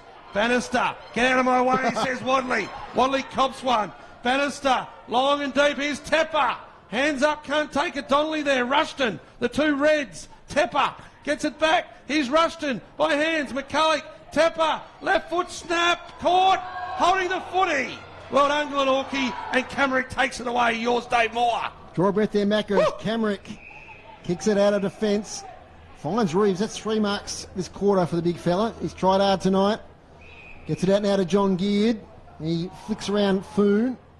Lazy left foot is good to Duffy. Takes the mark low down. Little handball release. Kick inside 50. Nice to Aiden Grace. He's kicked a couple tonight. He's a nice long kick. He's 45, probably 50 out by the time he kicks. 45-degree angle, left-hand side of UTAS Stadium. Aiden Grace has had a lot of opportunities tonight. Played deep forward a fair bit. Macca's working these 3-2-1 already. No, I don't need to work the 3. Got that sorted. That was locked in the half-time. Aiden Grace for goal. Keeps it low. Might be all right. I think it's cleared the defender there for North Launceston, and it's a goal to Aiden Grace. That's 3 tonight for the former Clarence player recruited from Geelong Reserves this year. And Glenorchy 7-6-48. 35 points down now on North Launceston, 12-11-83. And I think Kennedy will be reasonably pleased with the second half. Yep. They were only 2 goals at half-time, and, they've kicked 5 to 4. It was 37 points at half-time, and now it's 38. Yeah, so, they've kicked, yep. They've held their own. Two men down, and 2 important players, defender in Arnold and the midfield forward in Webb. So, inside 50s last quarter groups. 5 to North Launceston, 4 to Glenorchy. And clearances? 4 to North Launceston, 3 to Glenorchy. There's a hit out to Alex Lee. Grooves put that one down, but no clearance because it goes straight to Glenorchy. Don't miss it. Dave Groover, best in the business. TSL statistician. The Frankston Stone Cats. He loves them. Oh, that's taken high, Egger. Glenorchy, head over the footy. Ooh. Inside 52 Grooves, don't miss that one. YCW Stone Cats. They're going to be our local VFL sort of affiliate team from Frankston. We're going to follow them. How are they going this year, do you know? Oh, not too bad. Last year, not so good. Okay, you got some homework to do. I want some best players and goal kickers next week for the Stone Cats. Not much happening here at the moment. Gunther, he's in amongst it, as is Webb, and he takes the tackle. And it's going to be a ball up, left forward pocket, North Launceston into the ground. Whitford there again. Ball up. Bannister. Josh Grant kicks out of mid-air. Goes towards the boundary. Tepper. Could have been getting high, and the umpire says no, throw it in. Notice Tepper, he had at the stuff in the start of the game that thigh heavily strapped, maybe a corky from last week perhaps. Yeah, got it heavily strapped, hasn't he? Left leg. Boundary throw in. 2 kicks out from North Launceston's goal. We're at about the 19-minute mark of the last quarter. Hope you enjoyed our coverage tonight on City Park Radio and the TSL live stream. Round the corner kick from Whitford inside 50. Chance here for Rushton. Gets it now. Little handball to Ponting, who'll let fly for goal. Pulls the trigger from 30, raises his fist to the air. And he loves it because he's kicked another goal for North Launceston. 13-11-89. Josh Ponting tops off a great night. The North Launceston on-baller. That could get him in the votes, Dave Moore. Right. That's about all I needed. Good work there from Jack Rushton as well. Showed some persistence. Just the hard things, I love that. You do, but he's not in the votes, Jack Rushton. No. You can't get him in. No, but 13-11-89. 7-6-48, margin back to 41 points. Sort of been seesawing between the 30 and 45 point mark since half time. Goal to the Dogs. So the Tigers 20, the Bulldogs 17 at Marvel Stadium. West Coast and Gold Coast will kick off soon. 2-5 the Dogs, not great accuracy. Cox Goodger in the middle. Whitford, geez, they combine well. Is Sauce Donnelly. Inside 50, Egger. He's been pretty good tonight, the small forward. Plenty of pace. He puts them under pressure. And a great tackle across the line. Throw it in. Left forward pocket. 20 minutes gone. Round 6 action. Winners earlier today were Clarence and also Launceston Football Club. We heard from Mitch Thorpe at half time. Happy with the way they're tracking down at Windsor Park. Nice long throw in. McCulloch, Grant. Nice one over the back. Tepper's in amongst it. Ball's going to spill out, goal side. They fall on top of each other, and it's going to be a Ball up, 20 metres out directly in front of the North Launceston goal. Interesting to see what Taylor Whitford makes of tonight's game. As we mentioned, they got off to a good start. Haven't really capitalised, even without the two players for Glenorchy. Cox Goodger, here's the cannon from the pocket. Oh, just across the face again. Cox Goodger. So I've got him for 6. That's at least 4 behinds and a couple across the face earlier on. So 10 or 12 shots for goal, Foz. Yep. I remember in that grand final he kicked 8. I think he missed about 6 or 7 as well. The day you kicked 4 for St Pat's, your biggest haul, would you have kicked many behinds that day? Nope. It's the 4 at the back of the contest. Jay Foon over towards McCulloch. It's got too much weight on it. Out of bounds on the full.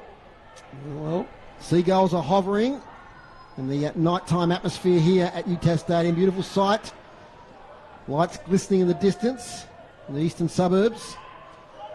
As it's at half forward for North Launceston. There'll be another stoppage. Major goal kickers tonight, Aidan Grace, 3 for Glenorchy, 6 for Cox Goodger. Other winners today were Launceston and Clarence, big winners in the TSL. And it's going to be North Launceston in about 8 or 9 minutes' time here. As Bannister gets a quick kick forward. But a nice mark taken there by Connor Salter, diving. Salter clears it out now here towards Ryan at Banks Smith. So you think probably Zach Webster after today will be a lock to be back on the side next week. Depends how much work he's done though, really. Like it's a massive game next week. Where is that game? Is it at Lauderdale? At KG5. KG5. Wow. Yep. So the Lauderdale faithful, no doubt, will go across the Bowen Bridge. And the other fixtures next week, we've got North Launceston playing North Hobart. Launceston have the bye. So that must mean that the Tigers play Clarence. That'll be an interesting game too. Will be. Clarence got their win today.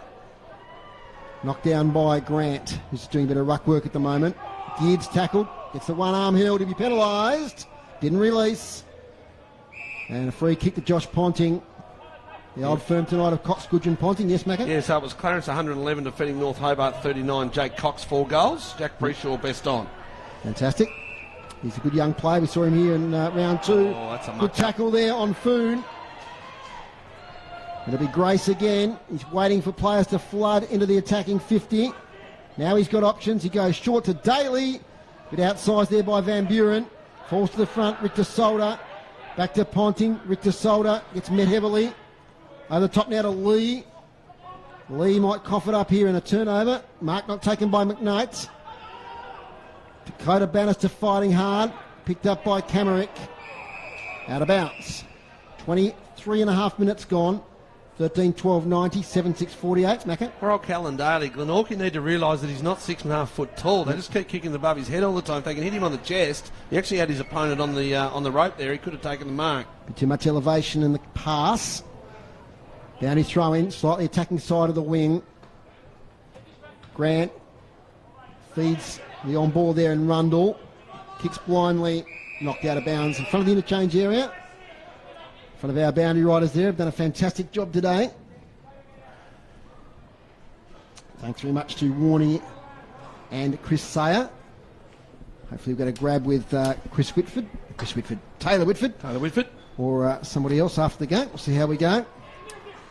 Taken now by Curran to Bannister. Gets through traffic to Simpson. Has some support from Bannister if he wants him. He goes sideways to Taylor Whitford. He's got players in the pocket. I think he might settle for the set shot. Yeah, don't forget my boy Bradley Cox Goodger there again. Left, right, through the passage. He just makes it look so easy. Take it for granted what he does. Look, he struggled with injuries like a couple of years ago and last year even early on. And, geez, he looks fit again this year, doesn't he? So Taylor Whitford. Right on the 50. 10 metres in from the boundary, left-hand side. Bombers going to the Invermay Park end of UTAS Stadium. Deliberate approach. Not bad. We're right behind it. It will sail through. Taylor Whitford, 2 goals. He celebrates in front of the fans in the grandstand. And Taylor Whitford caps off a great night for him as well with his second goal. 14-12-96. Almost the biggest lead of the game now. 7-6-48 Glenorchy. So the margin was 34 at three-quarter time. It's now blown out to 48.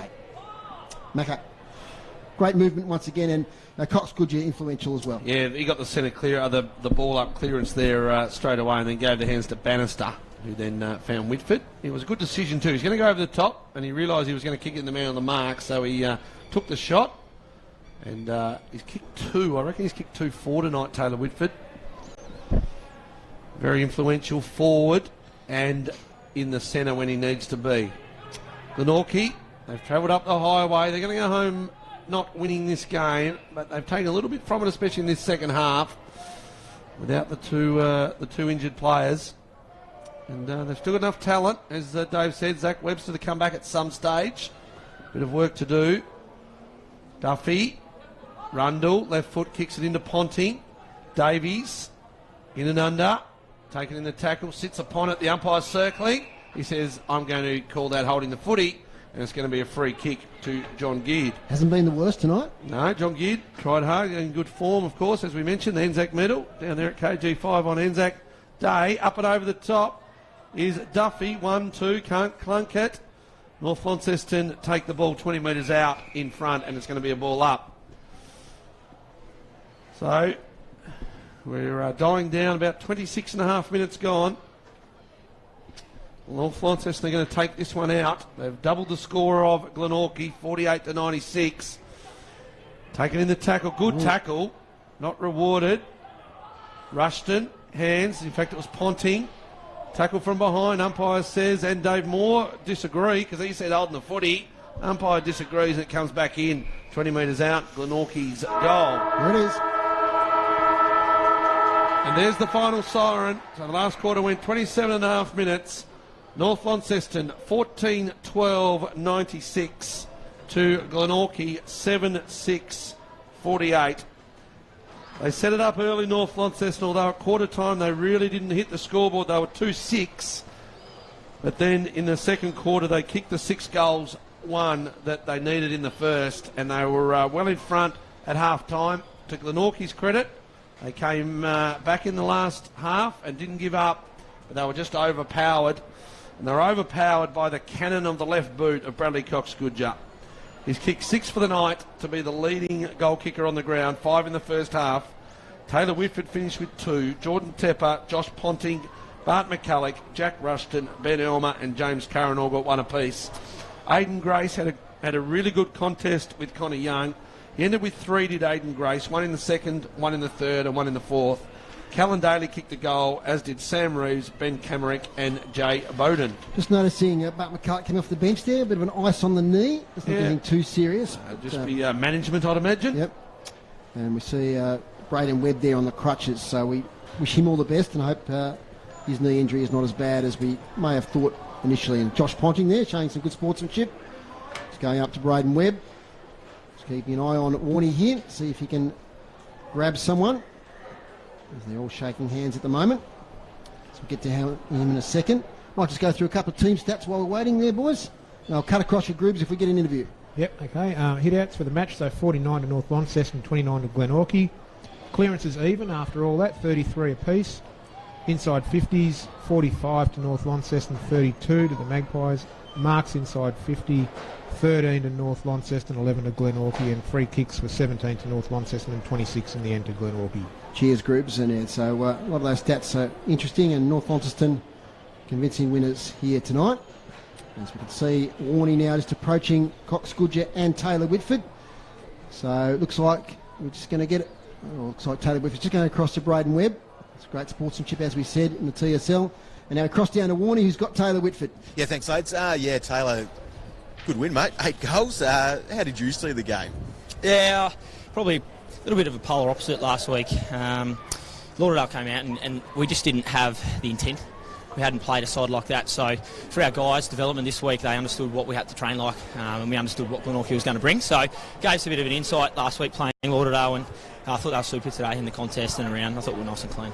Yeah, good work by you two. A couple of goals there, and you've got no problem with avenue to go in the side. The midfielders, goal-kicking midfielders, BCG, 6 of them. Yeah, mate, he kicks more goals from the midfield than he does forward, which is a real bonus for us. I mean, obviously, with the change to forward line that we've had this year, to have goal-kicking midfielders, Josh bowled up, kick 1 or 2, and it's a real bonus. You need that in good sides, I think, got midfielders to kick goals. And Bart obviously back in this week, so that's a nice thing for you guys to get that forward structure happening again. Yeah, exactly. The big fella, he leads by his actions and his voice. He's going to be a real hand for Benny Elmer and Dakota, who are up there playing forward. He gives us a target to kick long if we don't have anything, and brings it to ground. So big fella was good. Yeah, good work, mate. Now, you've had the 2 big tests, I guess, for the early part of the season. How do you feel yourself over these next few weeks? Yeah, obviously we've got North Hobart up here again, and then Kingborough. So we've just got to take what we've learnt from these games, and keep instilling it in the group. It's a long year; it's round 6. So I mean, we've just got to keep learning and progressing, and we still understand that we've just got to play our best footy come the end of the year. So it's not going to happen now. Take today, move on, and look what we did well. But we've got our eyes set for the end of the year. Beautiful. Thank you very much, Taylor, for joining us here on City Park Radio, and well done on your game and the Northern Bombers. Thank you very much. Cheers. Back to you boys, up in the box. Thanks, Warnie. Fantastic interview there with Taylor. And we always thank Taylor, of course. He's very generous giving up his time. He's going to join the boys now, and they'll go off with a warm round of applause from their supporters. And it was great to hear, too, Macca, the Glenorchy people that made the travel tonight. It's going to be a late trip back, but they gave their team a warm round of applause as well. Yeah, definitely. And look, as I said, they can hold their heads high. They could have been beaten by 70 or 80 points in that last half, but they ended up kicking 5 goals to 6. Yep. 5 goals to 6 in the second half, so good effort, Glenorchy. Okay, Macca, have you got your 3-2-1 organised? Yeah, I do. Time? Yeah, I've got some... maybe go through some better players from both teams. Yeah, better players. Lead up to the 3-2-1, and we'll finish up on the live stream. Look, Glenorchy's better players, I think their best player over the 4 quarters was Ben Camerick. Aidan Grace, he battled manfully for his 3 goals in the end. A good effort for him. Not much supply at times. Harrison Gunther, good down back and did some really nice intercepts. I'd just like to see him a bit more attacking. Once he gets the footy, just cut him up a little bit. Duffy and Lee had a great battle in the ruck. Duffy, he tries his best. I'd just like to see him take those marks forward. Liam Smith was okay at times as well. Jay Bowden, one of his quieter games I've seen Jay Bowden. Josh Arnold was in their best until he got injured as well. Banks Smith, okay, probably doesn't use the footy as much. And Reece Mott, as he does, gets a lot of possessions across that half-back line. And I thought that the big fella in Grant obviously did his job on Bart McCulloch and limited Bart McCulloch's output. Only a couple of marks for the big Bart. So Josh Grant has to be in the best, I think, for Glenorchy. For North Launceston, once again, a real team effort, especially a team defence. They probably didn't win the game tonight based on their pure defence, but their attacking defence... Yep. Was where it all starts. And, you're talking about young fellas even like Fletcher Bennett down there across half-back. And also Connie Young, I mentioned before, had a really good contest. Alex Lee, he dominated the ruck. The hit-outs were, I think he had 20-odd more hit-outs, even though they probably didn't do as well in the clearances as they would have liked. But it was all about the blokes up forward midfield tonight, Dave. And I gave 1 vote to Josh Ponting. I thought... Well, he was very good. He kicked that goal in the last quarter and just heaps of touches. He threw us early wearing the number 23. Hope the umpires know who he is because he was definitely in the votes. Taylor Whitford, I thought, was brilliant all game. He gets the 2 votes. Kicked probably 2 goals for and was very good right from the start. He plays midfield, he plays forward. And as I said, I had this bloke locked in for the best player on the ground at half-time because he was the most influential. He went in the midfield a fair bit in that last half and only kicked the 1 goal, but he kicked 6 for the game. And he gets the 3 votes tonight. Bradley Cox-Goodger. Thank you to Matthew McGee for City Park Radio and the TSL live stream. Well, we're just about to finish up here. It's been an entertaining game. Some great individual highlights, especially as we've mentioned before about Brad Cox-Goodger. But it was an open game, not too much congestion. But in the end, North Launceston were far too strong. Thanks, Groobs, for being with us this evening. Yeah, pleasure, Dave. We'll be back here next week. We're back here next week, North Launceston and North Hobart. Macca, you'll be back with us in a couple of weeks' time? Yes, I'll have next week off. Got a few things on. Yep, no problem. Thanks to our boundary riders, Chris Sayer and Adam Child, that did a fantastic job. Thanks to Chris Ball back in the City Park Radio studio for getting us to air this evening. Thanks to Ben Donaldson here, the camera, and he's been terrific. Turned the lights off. They have, yes, sorry, yeah, they have. They've gone. Two bad Probably little suit the kids camera. out in the middle having a kick. Hope they can find their way to the boundary. It's gone dark on the stream, but thanks to Ben. He's had a big day. He's been filming at Windsor Park as well. And thanks for the staff here at UTAS Stadium for allowing us to broadcast. Well done, Dave Moore. No worries. Hope you've enjoyed the TSL live stream and our City Park radio coverage. The final score here this evening, it was North Launceston 14-12-96, defeated Glenorchy 7-6-48. Bye for now.